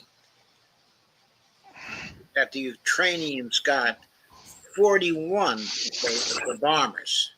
Mm-hmm. This was an outrageous claim. And it's indicative that most of the claims that are made by the Ukrainians are simply propaganda. They almost never tell the truth. Right. And this is simply one example of their never telling the truth. Yeah, this was a harmful attack by them, and as such was a successful attack by them.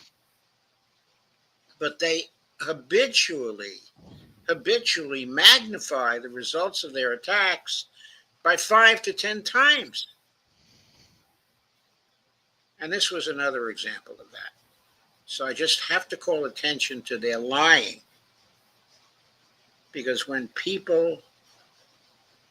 they read things that are coming out of the Ukrainians, they're most likely to be an extreme lie, and they must be viewed with extreme skepticism. Please go on. Okay, evaluating maximum strategy. Oh, The no. time. The example. Oh, yes. The standard weapon carried by a T-95 MSM is the X-101 cruise missile, a maximum of 8 for each mission. In recent strikes, not more than 40 missiles have been launched simultaneously. That implies only 6 Tu-95s in action.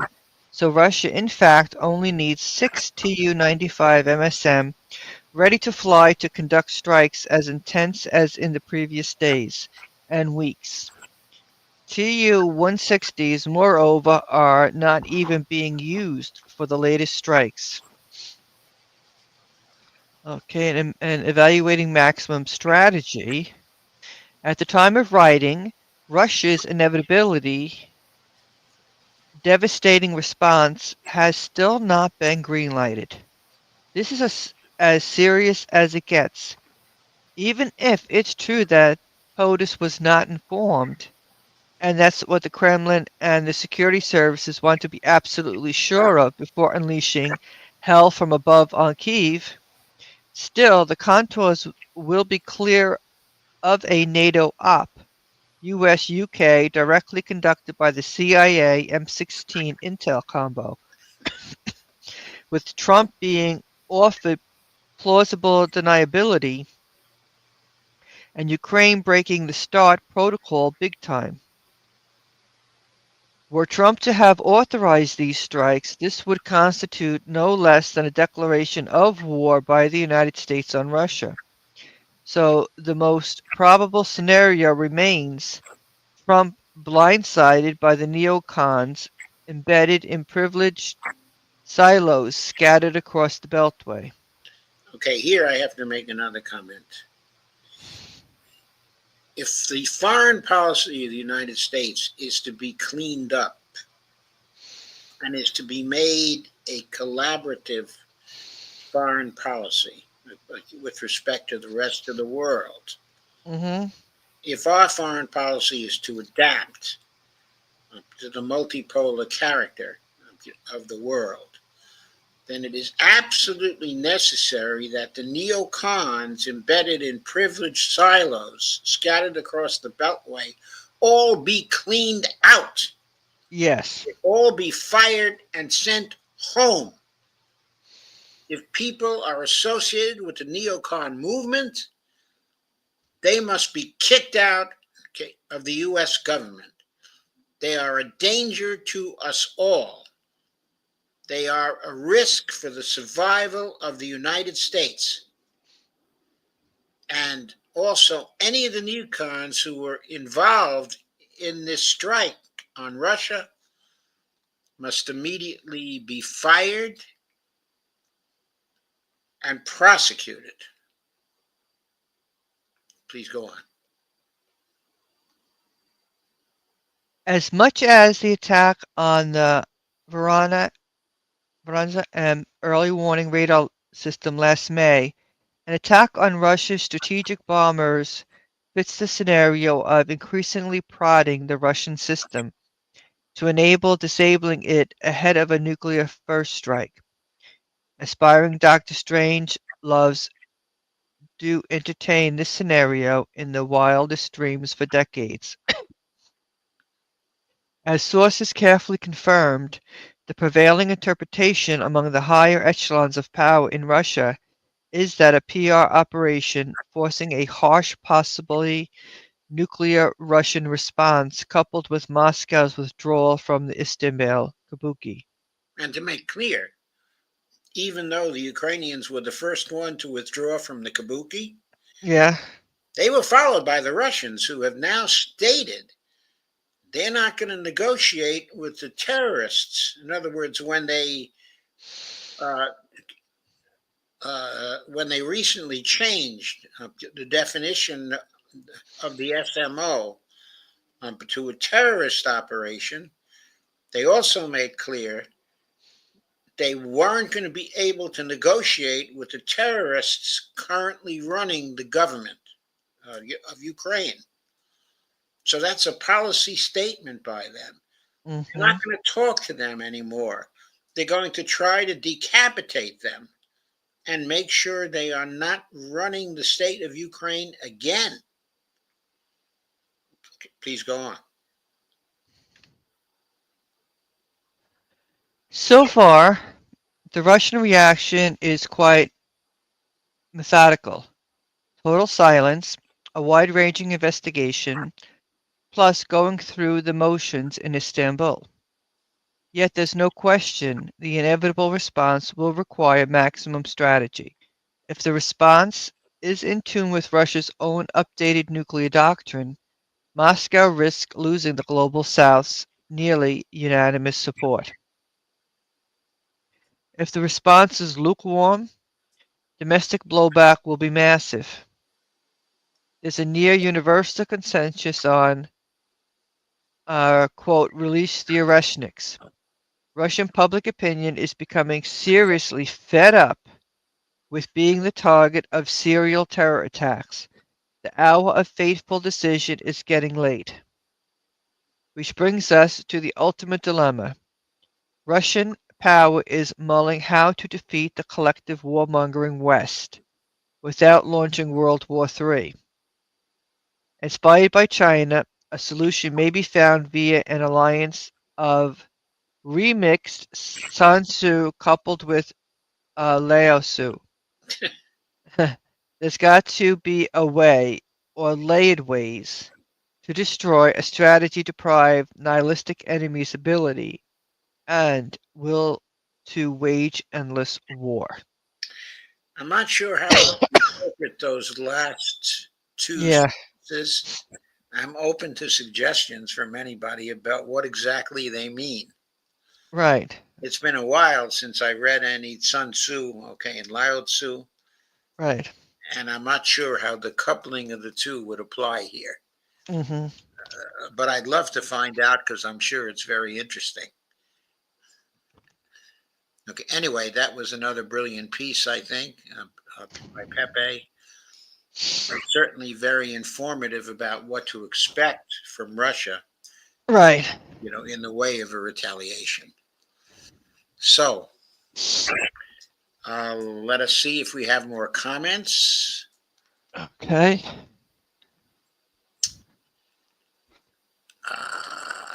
Let me get rid of this.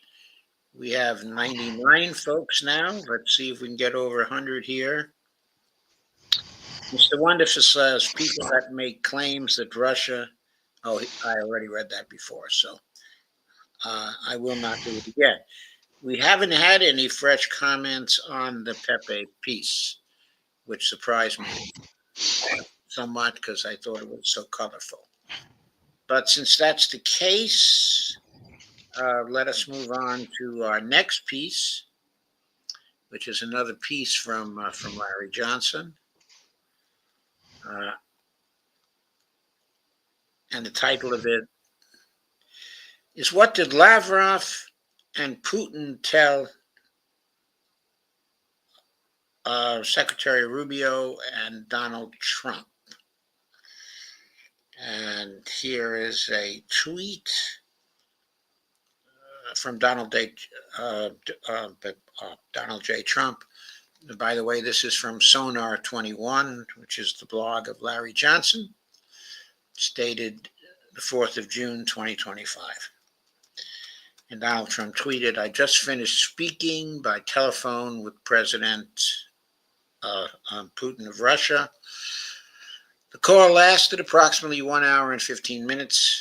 We discussed the attack on Russia's docked airplanes by Ukraine and also various other attacks that have been taking place by both sides. It was a good conversation, but not a conversation that would lead to immediate peace. President Putin did say, and very strongly, that he will have to respond to the recent attack on the airfields. We also discussed the country of Iran and the fact that time is running out on Iran's decision pertaining to nuclear weapons, which must be made quickly.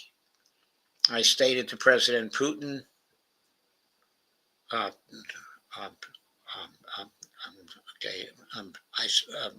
stated that Iran cannot have a nuclear weapon, and on this, I believe that we were in agreement.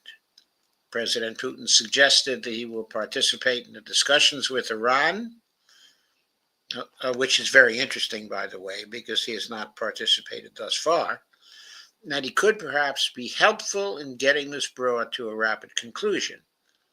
It is my opinion that Iran has been slow-walking their decision on this very important matter, and we will need a definitive answer in a very short time. I have to say, it seems to me they've gotten a definitive answer from Iran, and that definitive answer was that they thought the U.S. conditions for a peace treaty, that they would have no enrichment capability, were crazy and unwarranted and coercive, and that they would never agree to them. I think Trump has gotten his answer to that. And that he's got to fall back to the position that they will be allowed to enrich the uranium to 3.67%, which is what they need for peaceful uses. And some arrangement has to be made for medical applications, which require 20% enrichment. So those two things are not things that Iran is going to compromise in. And if Trump wants a peace agreement, he's going to have to back off. He's going to have to decide if he wants peace or war. And the military consensus concerning war is that if he chooses war, we will lose. Going on with the article, this is now from Larry Johnson. What difference a week makes? Early last week, Donald Trump was saying was calling Mr. Putin, quote, crazy, unquote, and claimed he was hitting Ukraine with drones and missiles on May 24th and May 25th without justification, which, by the way, was ridiculous. Whether or not Trump is truly ignorant of the facts that provoked Russia's attack that weekend or was pretending to be uninformed remains a matter of dispute. That was then. Now Trump and his team are singing a different tune. Let's follow the timeline. Following two Ukrainian terrorist attacks on bridges in Kursk,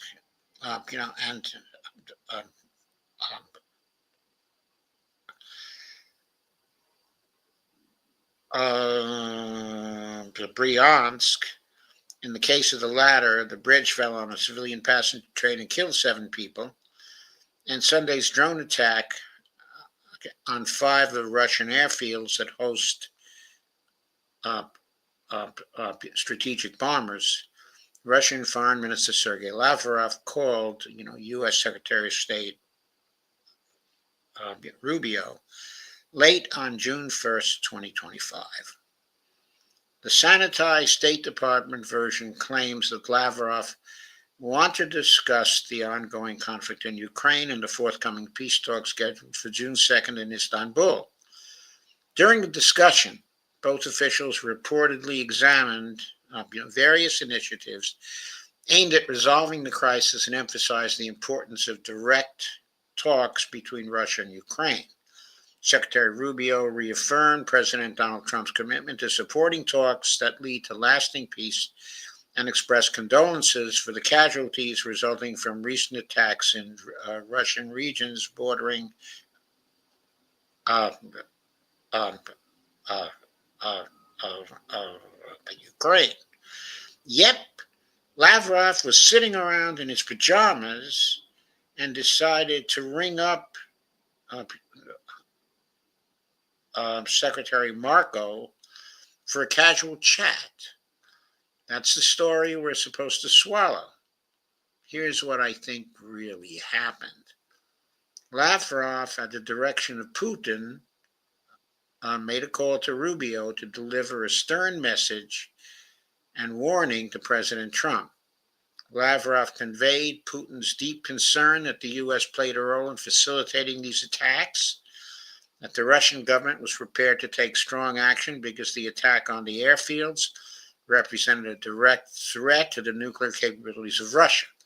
Lavrov was sending a simple, very stark message. Russia is going to punish Ukraine and any countries that provided assistance, whether material or intelligence, to this act of war. Larry says, I think Marco got the message. The next day, June 2nd,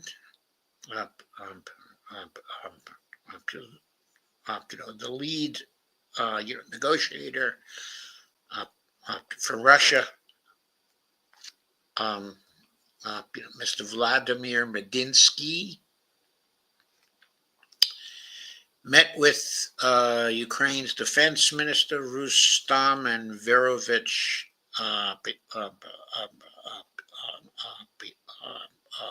Umarov in advance of the formal meeting between delegations of the two countries. He delivered an ultimatum to Umarov, i.e., this is your last chance to accept this deal or face worse consequences. Trump was uncharacteristically silent on social media on Monday and Tuesday. I believe that he was alarmed by Lavrov's message, and in meeting with his key national security advisors, tried to figure out how to defuse the situation.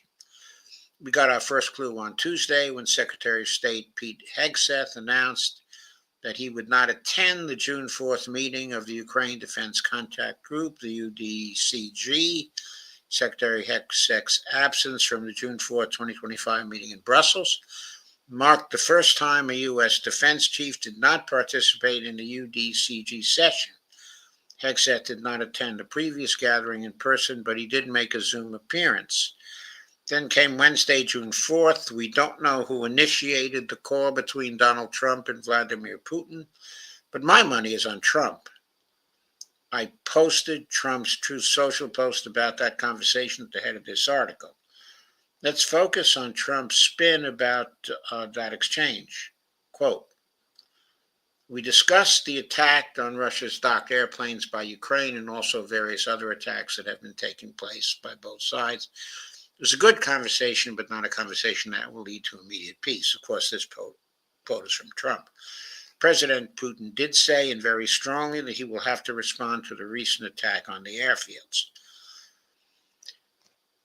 Larry now comments, no more main calling by Trump. He's appropriately respectful, referring to President Putin, quote unquote, instead of describing Putin as crazy. I don't know if this call took place before or after the televised meeting of Putin with his national security team, but Putin's body language and tone of voice indicated controlled fury.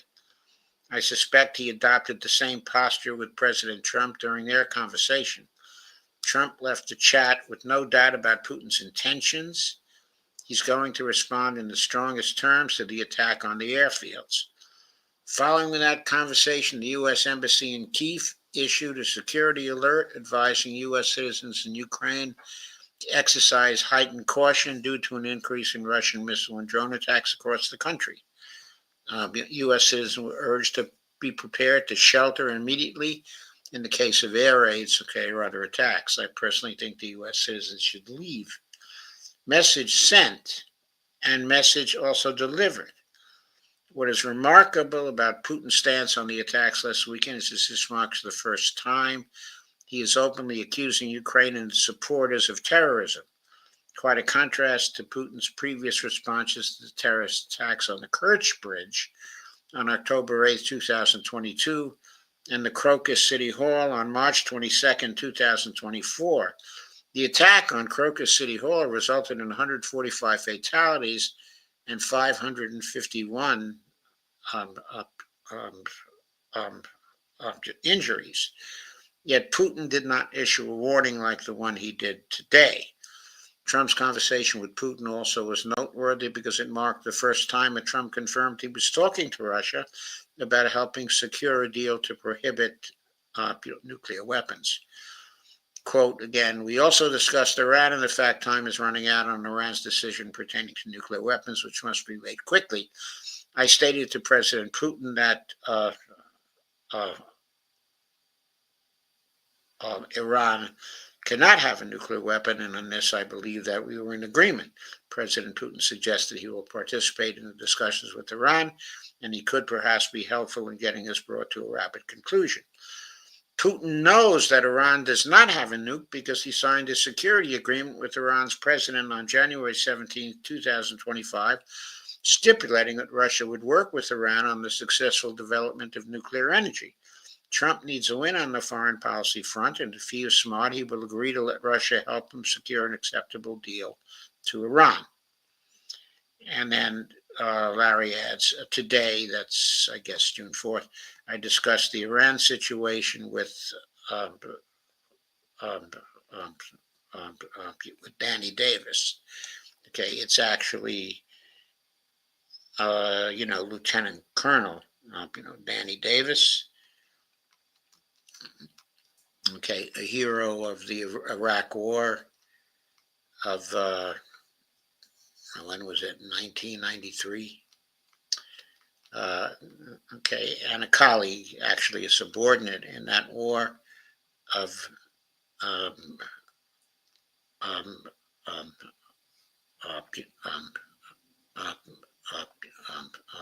Colonel McGregor. But Danny Davis is a very acute commentator on military affairs and foreign policy today. I recommend his videos very highly. I watch a lot of them of late. He's always very sensible, very ethical, okay, and moral person. So I recommend him highly, okay, to others. So I thought there was a lot of good information in that particular blog, and a lot of clarity also about what the likely response of Putin, okay, is going to be. So let us see if we have any more comments on that. I guess we're up to 104 people now, which is very good. Mr. Wonderful says, I believe that Zelensky, Newland, Britain, and NATO were the culprits of the Crocus City Hall terrorist attack. I believe that's a pretty good guess, Mr. Wonderful. I think it's not just a guess, but a very educated guess, okay, as well. So let's move on to the next piece. That's a pretty good piece, by Mike Whitney. Okay. It's Dee's turn. And the title of the article, but please go on, Dee. Okay. It's written on June 5th. It's Will Tucker's article on X, Stop a War with Iran. And there is Tucker. He no longer looks like a callow youth, which he did for many, many years. Please go on, Dee. Tucker Carlson has posted an extraordinary article on X that could potentially stop a war with Iran. As everyone knows, Carlson's political views are admired by President Donald J. Trump, who sees the former Fox commentator as a blunt but fair-minded analyst who sees the world in similar terms as himself. And while there's no evidence that the two men communicate regularly, a number of pundits believe that Carlson has influenced Trump's thinking, particularly on matters related to foreign policy. That said, it is entirely possible that Trump will read Carlson's June 4th post on Iran and see that, once again, influential neocons are making every effort to drag the U.S. into another bloody conflict in the Middle East to achieve to achieve Israel's ambition of becoming the prominent power in the region.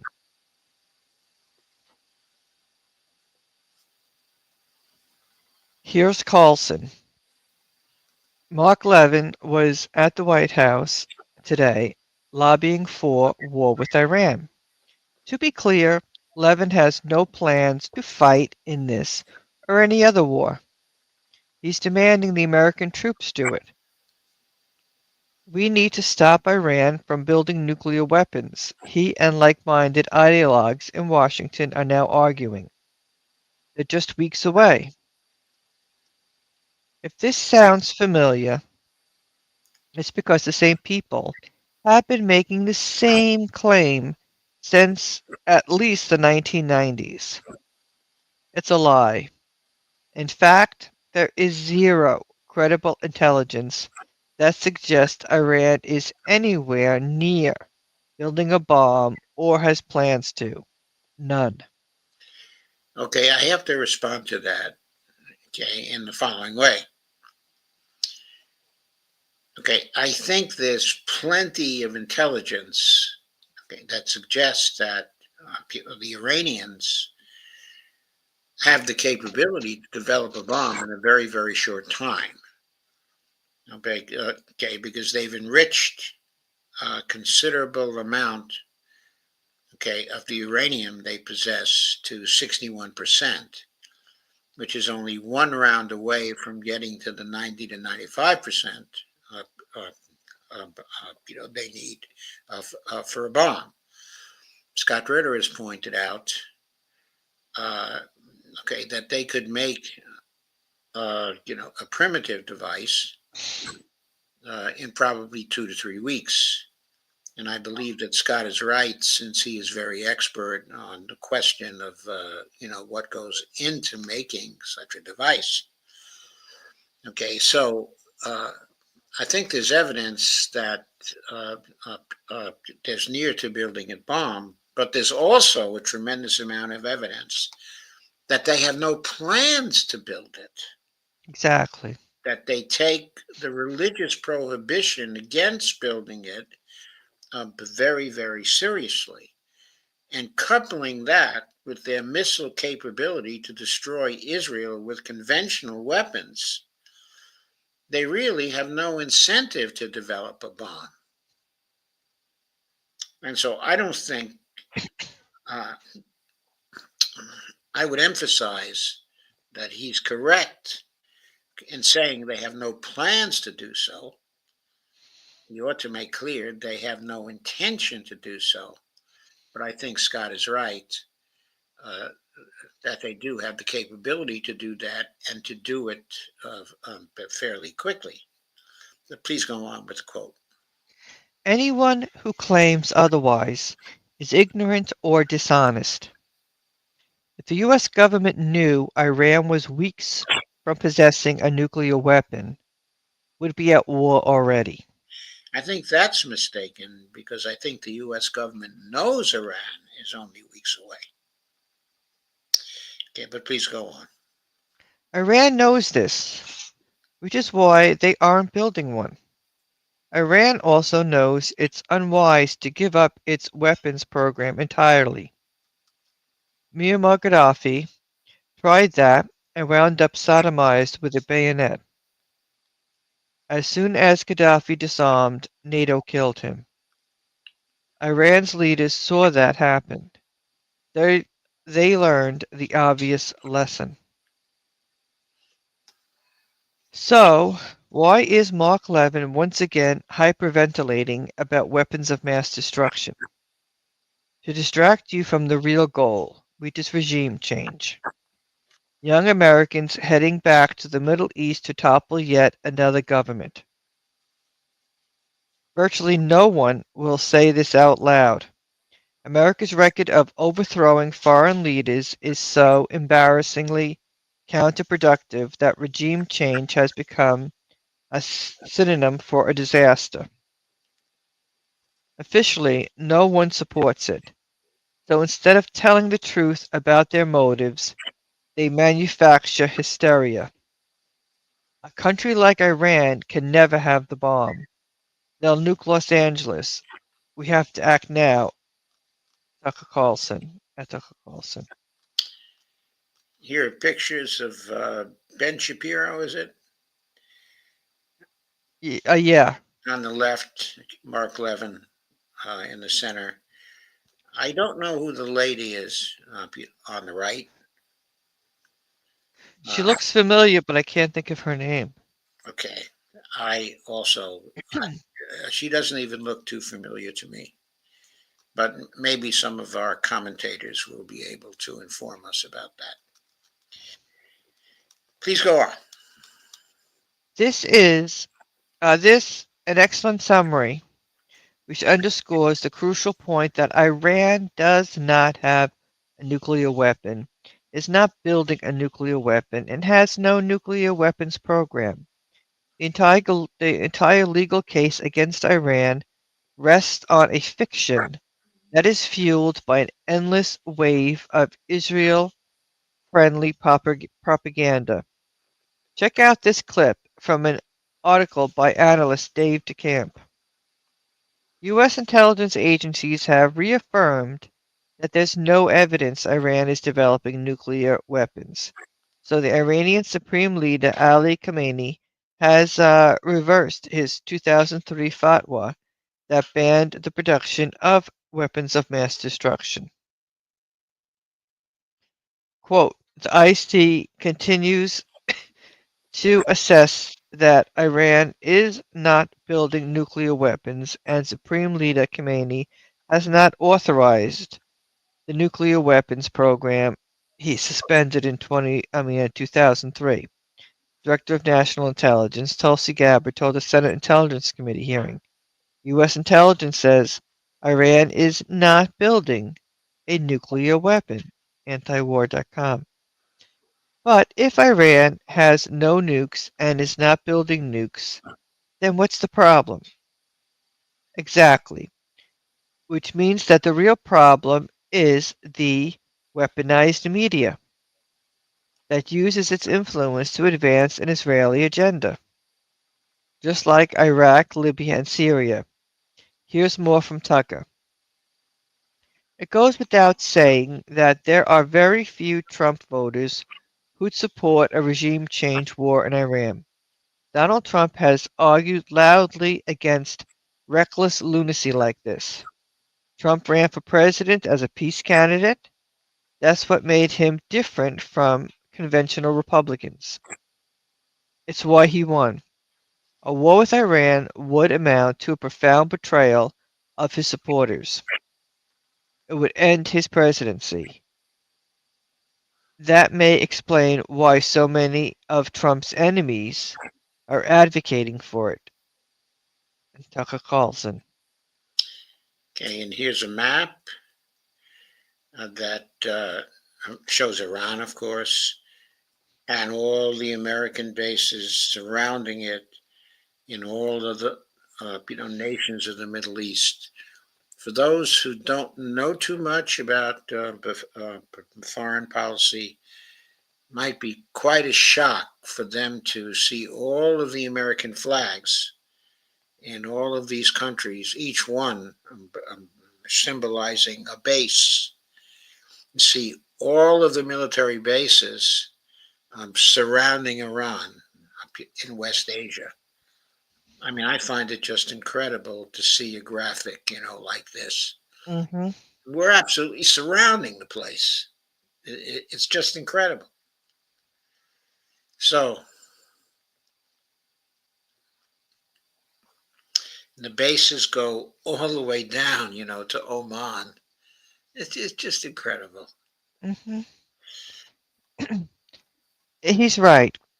It would end his presidency. In fact, we're already hearing protests from some of Trump's most loyal supporters, like Marjorie Taylor Greene, who thinks the president has not done enough to wind down the wars abroad and focus on America. America first, like he promised. It's worth recalling what Trump actually said during the campaign and how many reluctant backers voted for him based on his opposition to foreign interventions and regime change wars. Here's Trump in Cincinnati. We will pursue a new foreign policy that finally learns from the mistakes of the past. We will stop looking to topple regimes and overthrow governments. Our goal is stability, not chaos, because we want to rebuild our country, the United States. We will partner with any nation that is willing to join us in the effort to defeat ISIS and radical Islamic terrorism. In our dealings with other countries, we will seek shared interest, wherever possible, and pursue a new era of peace, understanding, and goodwill.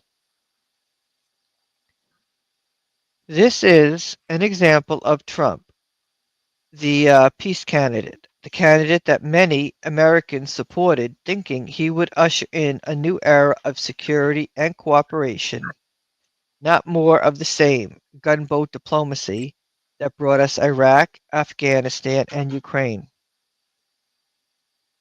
Quote, peace through strength. Okay, but peace all the same. Here's Carlson again.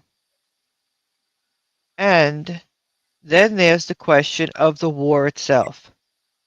Iran may not have nukes, but it has a fearsome arsenal of ballistic missiles, many of which are aimed at U.S. military installations in the Gulf, as well as other allies and at critical energy infrastructure. The first week of a war with Iran could easily kill thousands of Americans. It could also collapse our economy, as surging oil prices trigger unimaginable inflation. Consider the effects of $30 gasoline. But the second week of the war could be even worse. Iran isn't Iraq or Libya or even North Korea. While it's often described as a rogue state, Iran has powerful allies. It's now part of a global bloc called BRICS, which represents the majority of the world's landmass, population, economy, and military power. Iran has extensive military ties with Russia. It sells the overwhelming majority of its oil exports to China. Iran isn't alone. An attack on Iran could very easily become a world war. Would lose. Tucker Carlson. This is no exaggeration. We would lose, according to retired U.S. Army Colonel Lawrence Wilkerson, who was former Chief of Staff to Secretary of State Colin Powell. The U.S. is not nearly as strong as many believe and would not prevail in a war with Iran. Here's Wilkerson. A war with Iran would be 10 to 15 times worse than the Iraq War in terms of casualties and cost, and we would lose. We would undoubtedly lose. Iran is not Iraq. It's got terrain that's unbelievable. It's got a military that's far more capable. 500,000 active forces, probably a million reservists who would come immediately to the fore. It's also got a population of 92 million people. Yeah. Compared to Iraq's, I think when we started the Iraq War, it had a population of perhaps 27 million or something like that. It's much, much smaller state. Mm-hmm. Here's more from a piece by Jordan Cohen at the Cato Institute. Previous analysis have weighed the chances of success for a campaign reliant on U.S. air and naval power. A 2002 war game that required U.S. planners to change the rules mid-conflict showed that Iran could easily sink U.S. ships. And in 2012, Pentagon officials estimated that such strategy would require a minimum of 100,000 troops. Yeah, we have to add to that also the obvious idea that with all the missiles the Iranians have and all the drones that they didn't have those in 2002. Mm-hmm. Okay. They didn't have those in 2012, but they have them in 2025. Talk about increasing the capability to easily sink our ships. Our ships would have no chance against their missiles and drones. No chance at all. Please go on. If the intention is to use air and naval power to allow for ground operations, Iran is equally prepared. Such an assault would require absorbing massive costs to gain access into the country. Analysts estimate that any ground invasion would require 1.6 million U.S. troops, almost 10 times what the U.S. committed to Iraq at any given time. And here we have to add, right now, the number of troops in the Army of the United States is something like 440,000 troops. That 1.6 million is 4 times the number of the troops we currently have. Mm-hmm. Now, there are more troops in some of the other services. In the Marines, there's another 120,000. But still, those numbers are very small compared to what it's estimated we would need to do a ground invasion, of Iran. Please go on. Upon arrival in Iran, Washington will face the 13th largest fit-for-service population in the world, the 13th most armed vehicles and self-propelled artillery in the world, the 9th most towed artillery in the world, and the 8th most mobile rocket projectors in the world. The human and material cost would be immense. Iran's strategy to combat the U.S. would center around making any naval and air assault costly, slow, and predicated on an assumption that eventually Americans will lose their willingness to continue fighting a war. Iran is surrounded by water and will use their anti-ship and anti-aircraft missiles to cover their 2,400-kilometer southern coastline, as well as exploiting the lack of U.S. minesweepers to slow down the pace of a naval assault. By slowing the pace of war, Iran will attack the political will of U.S. policymakers and the American public, while also giving themselves time to make decisions and potentially even blockade the Straits of Hormuz to the Gulf of Oman. Despite Washington's confidence, U.S. war with Iran would be disastrous. And that was the Cato. Yeah, just taking a look again at that map just above. Okay, we see the Iranians would be able to block the Persian Gulf from here to there. Nothing could get through these straits here. Okay, couldn't get through. Our bases, could do nothing about that. Mm-hmm. They would just be stuck. So it's very easy to see that it's quite easy to block that, especially with their capability. here's a photo of some missiles. Okay, please go on, D. In short, a war with Iran would be a disaster, and we would lose. Here's more from Tucker. None of these are far-fetched predictions. Most of them comport with the Pentagon's own estimates. Many Americans would die during a war with Iran. People like Mark Levin don't seem to care about this. It's not relevant to them. Instead, they insist that Iran give up all uranium enrichment, regardless of its purpose. They know perfectly well that Iran will never accept that demand. They'll fight first, and of course, that's the whole point of pushing for it, to box the Trump administration into a regime change war in Iran. The one thing that people like Mark Levin don't want is a peaceful solution to the problem of Iran, despite the obvious benefits to the United States. They denounce anyone who advocates for a deal as a traitor and a bigot. They tell us with a straight face that Long Island native Steve Witkoff is a secret tool of Islamic monarchies. They'll say or do whatever it takes. They have no limits. These are scary people. Pray that Donald Trump ignores them.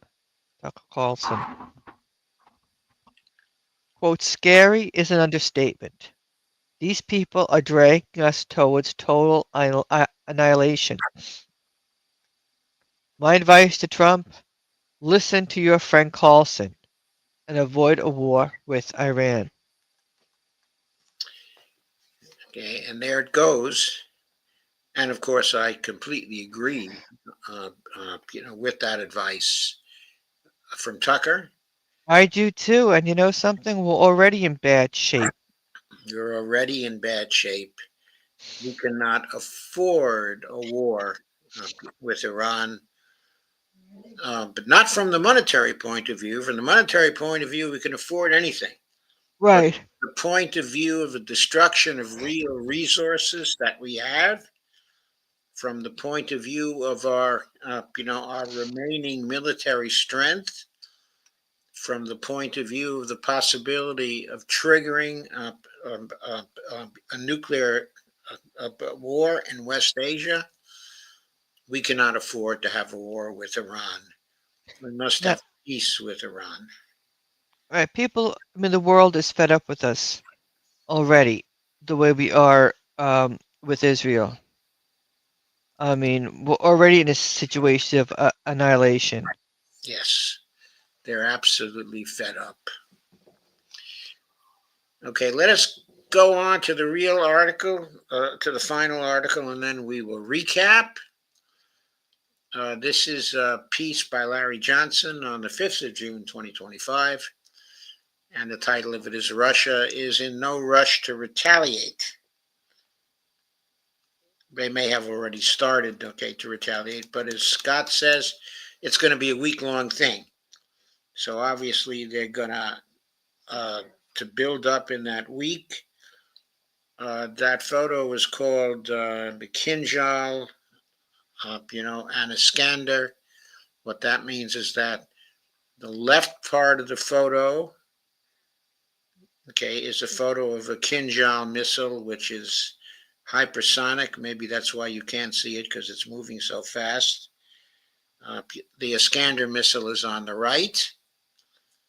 Okay, it's a very, very effective missile, which has just been effective in the last few days in attacks on Ukraine. Larry begins this piece with Russia's response to Ukraine's spate of terrorist attacks over the weekend is best captured by the phrase, quote, revenge is a dish best served cold, unquote.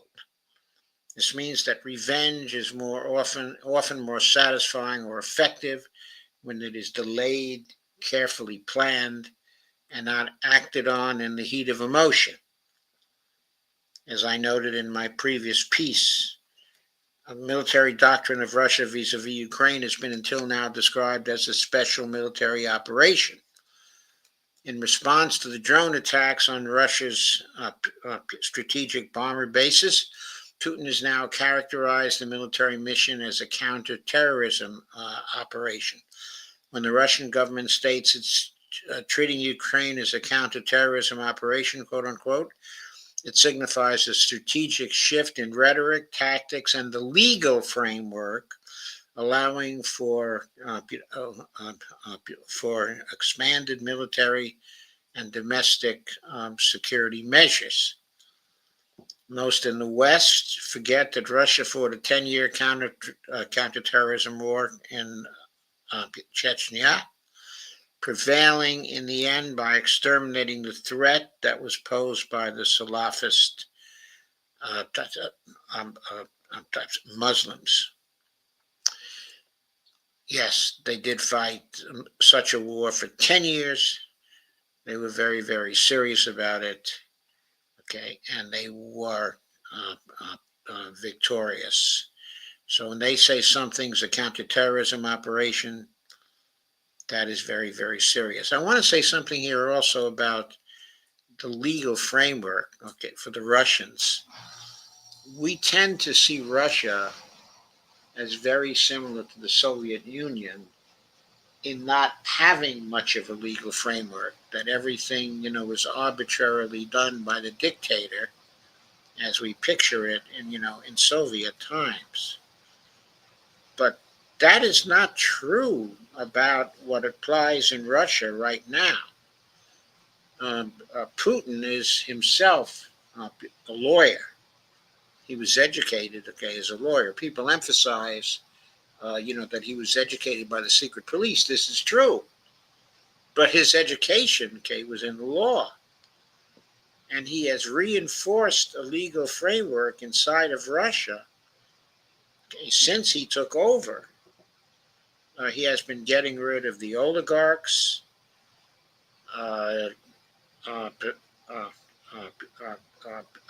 bringing, the Russian mafia under control. And there's a legal framework there which is powerful and taken very seriously. And Russia takes very seriously the framework of international law in its international politics also.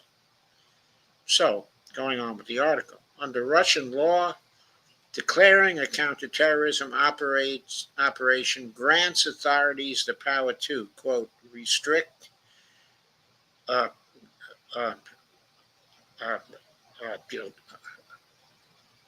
movements inside of Russia, impose curfews and control over civilian movement in designated areas, control communications, that is, monitor and limit media and personal communications,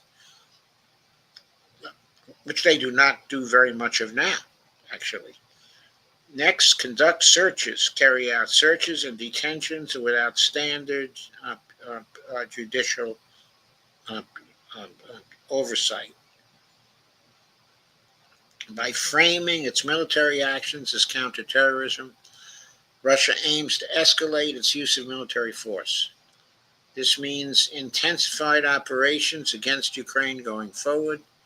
Kremlin spokesman Dmitry Peskov today announced that Russia would no longer sit for negotiations with Ukraine about ending the war. Instead, Russia would confine its diplomatic efforts to, quote,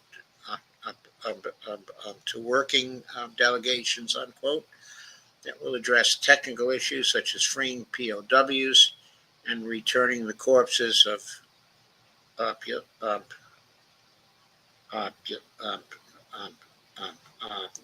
Ukrainian soldiers. No more Istanbul. That process is now kaput.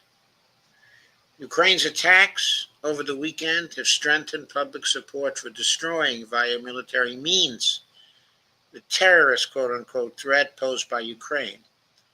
I've heard from Russian folks, as well as Pepe Escobar, that the anger towards Ukraine is widespread, that the overwhelming majority of Russian citizens are clamoring for a tough, devastating response. Putin and his generals are paying attention to the public sentiment and are now engaged in very meticulous planning for launching massive strikes on Ukrainian assets implicated in these attacks. Putin made that point clearly and strongly to Donald Trump during their conversation on Wednesday. While Russia is not likely to strike outside the territorial boundaries of Ukraine, it will hit sites linked to foreign interests, which is likely to include British targets still operating inside of Ukraine. As night fell on the East Coast in the United States, Russia launched a barrage of missiles and drones at targets in Ternopil, Kiev, Lviv, also Lutsk, Ravno, and Khmelnytsky. The video from Kiev shows a Patriot battery launching at least 4 missiles. In a failed attempt to intercept an Iskander missile, it appears that multiple Russian missiles exploded near the site of the Patriot battery. While these strikes represent a surge compared to the previous days, this is not the retaliation that Putin informed Trump was coming. The big strike is still in the planning process. And that's the last word about this from Larry, who's been monitoring it very, very closely. Larry says today, that's June 5th, I discussed these issues with Garland, Nixon. And there's a link to a video of his discussion with Garland. So, do you have any comments on this? No. Okay, so let us recap the whole thing. Our topic for today was, where does the U.S. stand with Ukraine, Russia, and Iran peace deals? Let's start with the Ukraine-Russia situation. I think right now, as a result of the attack, of the drone attack, I think Trump is definitely on a back foot with respect to Trump. He's on defense right now, and he has to hope that Russia doesn't discover through its investigations that he was involved in these strikes, because that would be tantamount to a declaration of war by the president on Russia. Now, I have to emphasize here that Trump doesn't have the power to declare war on Russia.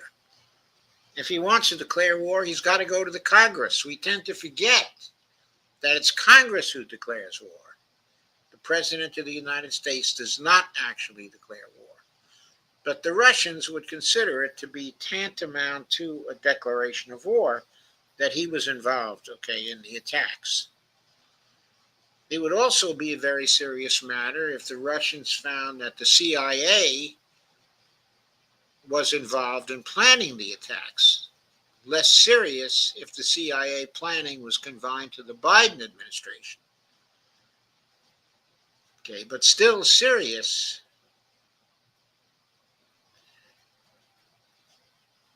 if it was found that the CIA was continuing to contribute to the attacks during the Trump administration.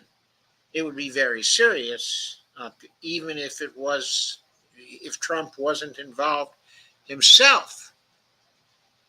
I mean, I don't know exactly what the Russians are going to expect, but if I were the Russians, I would expect that Trump would engage in wholesale firings of the people in the intelligence community who had engaged, who had supported and facilitated this attack by the Ukrainians. That's the least response that Putin should expect from Trump, and maybe that he will expect from Trump. And without such a response, there is a possibility that Putin will strike at U.S. bases in Europe or U.S. bases, certainly U.S. bases inside of Ukraine. And remember, all those CIA bases that are still in Ukraine. If I were Trump, I would hasten to withdraw those CIA bases from Ukraine. And I would immediately make clear that that a general withdrawal from Ukraine of all U.S. support is now going on. I would make that declaration tomorrow. Mm-hmm. And I would follow it through with executive orders to all the agencies to make that effective quickly. And I would get on to the CIA, and I would either get the Director Radcliffe to begin firing people, or the first person I would fire would be Radcliffe himself, and I would get a trusted aide into the CIA to immediately fire all the other people. Even if the only one that Trump trusts at this time is Stephen Miller, I would get him down there. And I would want to see a purge.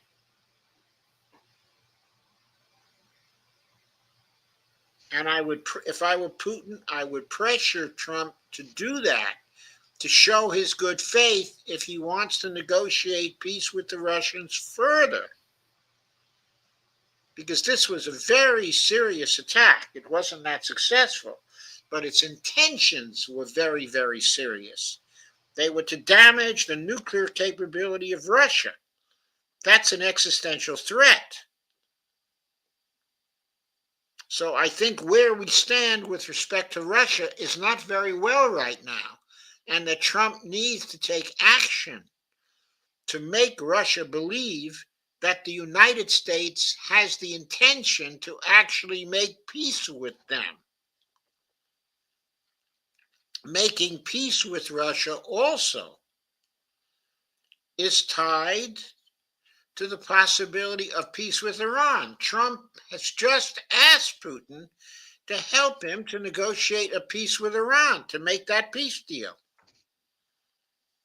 How is Putin going to do that if he and Trump are at loggerheads about this last attack?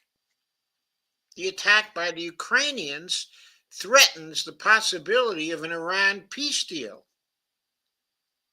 because Trump now knows he needs the participation of the Russians to get a peace deal, and he wants that participation if he really wants it. He has to bring forward conditions that are much more congenial, including he has to wash his hands of the British role in this attack. If the Russians bring the British under their guns or under their missiles, Trump is going to have to say, hey guys, I had no part in this. Mm-hmm. And I am not going to defend you against what the Russians choose to do. This was your decision, MI6's decision. MI6 had no right to bring risk to the American people. And I'm not joining you in any response to any possible Russian attack. Trump needs to make this clear to Starmer and to Britain right now. And if this means the breakup of NATO, it means the breakup of NATO. I mean, Trump is trying to revise the foreign policy in the United States in a great way. And one of those ways has been to de-emphasize NATO and probably to withdraw as quickly as possible. Now, Trump may need some new personnel to help him to do this. One person he should get into his administration immediately, and one thing that he should do is to fire Hegseth tomorrow, because that man is a liability, and he should replace him with Colonel McGregor immediately, because he could trust Colonel McGregor to de-emphasize the intervention in Europe entirely and to follow through on what has to happen with respect to Ukraine. And Ratcliffe has to be taken care of also. Either Ratcliffe lines up behind Trump and does what Trump wants, or Trump needs to get rid of Ratcliffe immediately and put in someone who will bring control of the CIA under the presidency of the United States. We cannot have a CIA that can go rogue. The Russia House element of the CIA has to be brought under control. And whatever firings that takes, it's too bad. We need a different intelligence establishment, and we need one quick. Recruits to make that happen can be found in the organization called Intelligence Veterans for Sanity. I forget if that's the exact name of it, but it's an organization that was founded by Ray McGovern and a number of other people. Larry Johnson is a member of that organization in good standing, but there are many veterans of that organization who could be called upon to go deeply into the CIA and to reform it and to get the neocons out of the CIA. That is essential. And he needs a purge of the neocons from the rest of the government too. So to summarize, Trump's peace deals are not going very well. At this point, they are threatened. And they are threatened because Trump has not created the conditions inside the government of the United States to make these peace deals go forward. He hasn't really committed to them. He's been joying, he's been talking, he's been marketing, but he hasn't been implementing it. To implement, he's got to change personnel in the government. There's the old adage, personnel is policy. Here, it's policy too. He doesn't have the people in who will implement the peace policies that he wants. If he wants the peace deals, he's got to get the current people out and new people in. There's going to be a lot of screaming and tearing of hair and rending of garments over this. And all kinds of people are going to go all kinds of crazy. But if he wants peace, this is what he has got to do. It's the most important thing he can do.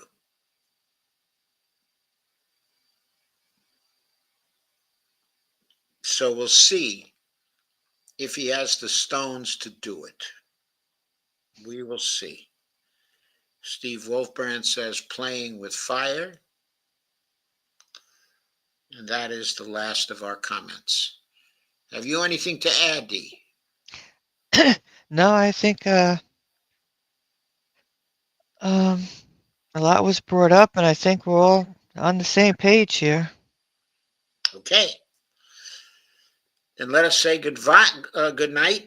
Okay, I will be back on Tuesday. Will you be back between now and Tuesday, Dee? Possibly on Monday. Okay. Mr. Wonderful makes a comment. The CIA have been rogue since 1948 after Operation Paperclip Gladio. I agree. McGregor and VIPS, Veterans Intelligence Professionals for Sanity, are rational figures needed in the Trump administration. It would be quite a revolution if he hired a bunch of these folks. Mr. Wonders for that, Joseph Firestone, Empowering Democracy, another great show, Joe. Thank you, Mr. Wonderful. I really appreciate that. And I want to thank everybody for coming. This is a big show for us. We usually have relatively small audiences. It's rare that we have 106 people, but I see that we do, according to our indicator, that we do have 106 people now. So thank you all for coming. Okay, please do Share, like, and subscribe. And please keep on coming for future streams. As I said, I'll be back on Tuesday at 9 p.m. if the creeks don't rise. And I'll be happy to see you. I also have a Patreon account, which is right by my name on the screen. And I have a Buy Me a Coffee account at buymeacoffee.com/Joe.Firestone. So if you're so inclined, I certainly could use the donations. Well, we're up to 107 people now. So Very good. And I was going to say, yeah, this was a very good show. It really brought together, the week. well, thank you, Dee. Well, there's so much going on, and it's so overwhelming. Yes, I know. It's overwhelming, and you have to somehow get a summary of the state of affairs and where it leaves us. And I think we were quite clear in bringing that out of where we are. Yes. And with even some suggestions of what Trump has to do now to have a chance of bringing about the peace that we need and that he said he wanted to get. He really has to get serious now. He always, I have this impression of Trump. He always operates, like an amateur. Mm-hmm. He's always on the surface. There's nothing deep. He doesn't think. He doesn't implement in any kind of deep way. And if he wants peace, that's what he's got to do now. He's got to get in people who want peace and who will plan it step by step and who will implement it with their counterparts in Russia and, shall we say it, not only in Iran, but in China also. Mm-hmm. Because if Trump comes to think we have no chance to beat Iran, wait until he starts considering the facts about the military capability of China. That's just totally beyond anything we're even considering. Yeah. I was considering, doing an article tonight by Wabin. I had to cut it off because it didn't have time. But what the article reported on was the release by China, of an air vehicle, a plane, a drone mothership full of drones that can control and release drones over an area. Nobody on Earth has that right now. It's a completely new innovation from the Chinese. Is that the one without the wings? Oh, no, that's not the one without the wings. That's the one with wings and with a capability to release 100 drones over an area. It's incredible. It is incredible, and they're sleeping here. That they're living in the past. Yeah. And when I was reading about Mark Levin, all I kept thinking about was him. Probably his mindset is on the stock market. It probably is. It's probably on the stock market, his own investments and his own profits in the stock market. And he's probably got a lot of investments in military stocks, and he wants to see those stocks go crazy. And that's probably part of what he's about in trying to get Trump to start a war in West Asia. Exactly. This stuff is crazy. Steve Wolfbrand says subscribe. Thank you, Steve. And thank you for coming, Steve.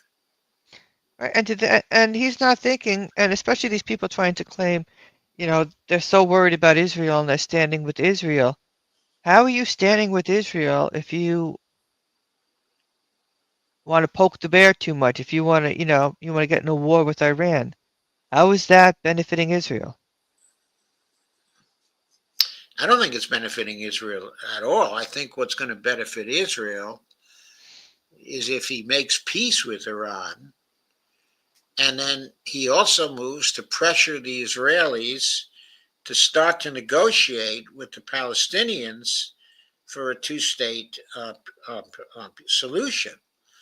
And the reason why that's going to benefit Israel is because that's the only way Israel is going to survive.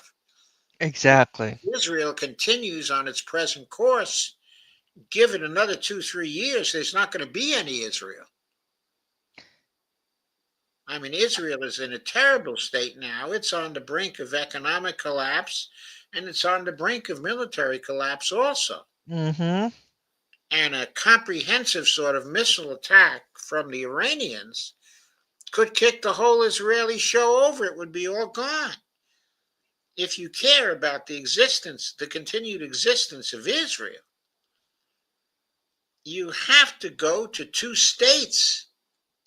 Yes, and the thing is, if you don't want to live amongst the people of the region, well, then Israel's not for you. That's right. Go move someplace else. Go move someplace else. Absolutely. There are other places to move to. You can move to Greece, Mm-hmm. for example. But there are other places also to move Well, to. there is, and some of it has to do with the whiteness, you know. But most probably, a majority of Israelis these days are not so white. Right, because they come from North Africa and from other parts of Asia, and I think they're now a majority of the population. I don't think the Europeans are a majority anymore. That could be something that's got them. Well, I know there's problems. That's another issue, you would say, and they're so with Now, yes, it's another domestic issue inside of Israel, but paradoxically, the Israelis who are most committed to a greater Israel are the Jews from North Africa and other parts of West Asia. Okay, I don't think too many Jews are for 2 states right now, but I'm sure that among those who are, which may be 20% of Jews in Israel right now, that among those 20%, most of them are European Jews. Mm-hmm. Now, they're not the ones, those 20% are not the ones who are fanatically for a greater Israel. I mean, that is so sad, that opinions in Israel have turned in that way, because it's a recipe for Israeli destruction. Oh, definitely. Well, you know, Daniela Weiss and Smotrich and Ben-Gvir. Oh, those people are crazy. Okay, and Carolyn, whatever her name is, she's a YouTuber, and oh yeah, Carolyn Glick. Oh, yeah. She's a nut, another nutcase. I know. The stuff that comes out of people's mouths. Yeah, I think she's from New Jersey. Oh. Carolyn. Yeah. Oh. Yeah, boy, what we need to do is get her in a debate with Madeline. Oh, yeah. 2 people from Jersey. Yeah. That would be an interesting debate. Anyway, I think that's all for tonight. Yes. Well, thank you, Joe, for a really, really good show tonight. Okay, thank you, Dolores, for coming and sharing with me. Oh, you're welcome. It was really fun. Yes. Okay, and thank you for all the marketing you did for the show. Oh, you're welcome. I try. You know, that's all you can do, right? I think you were very successful tonight. Thank you. And I'll say good night to Bonnie. Yes, good night. Yes, good night. Enjoy the rest of your evening. And we'll be meeting again on Tuesday. Yes, we will.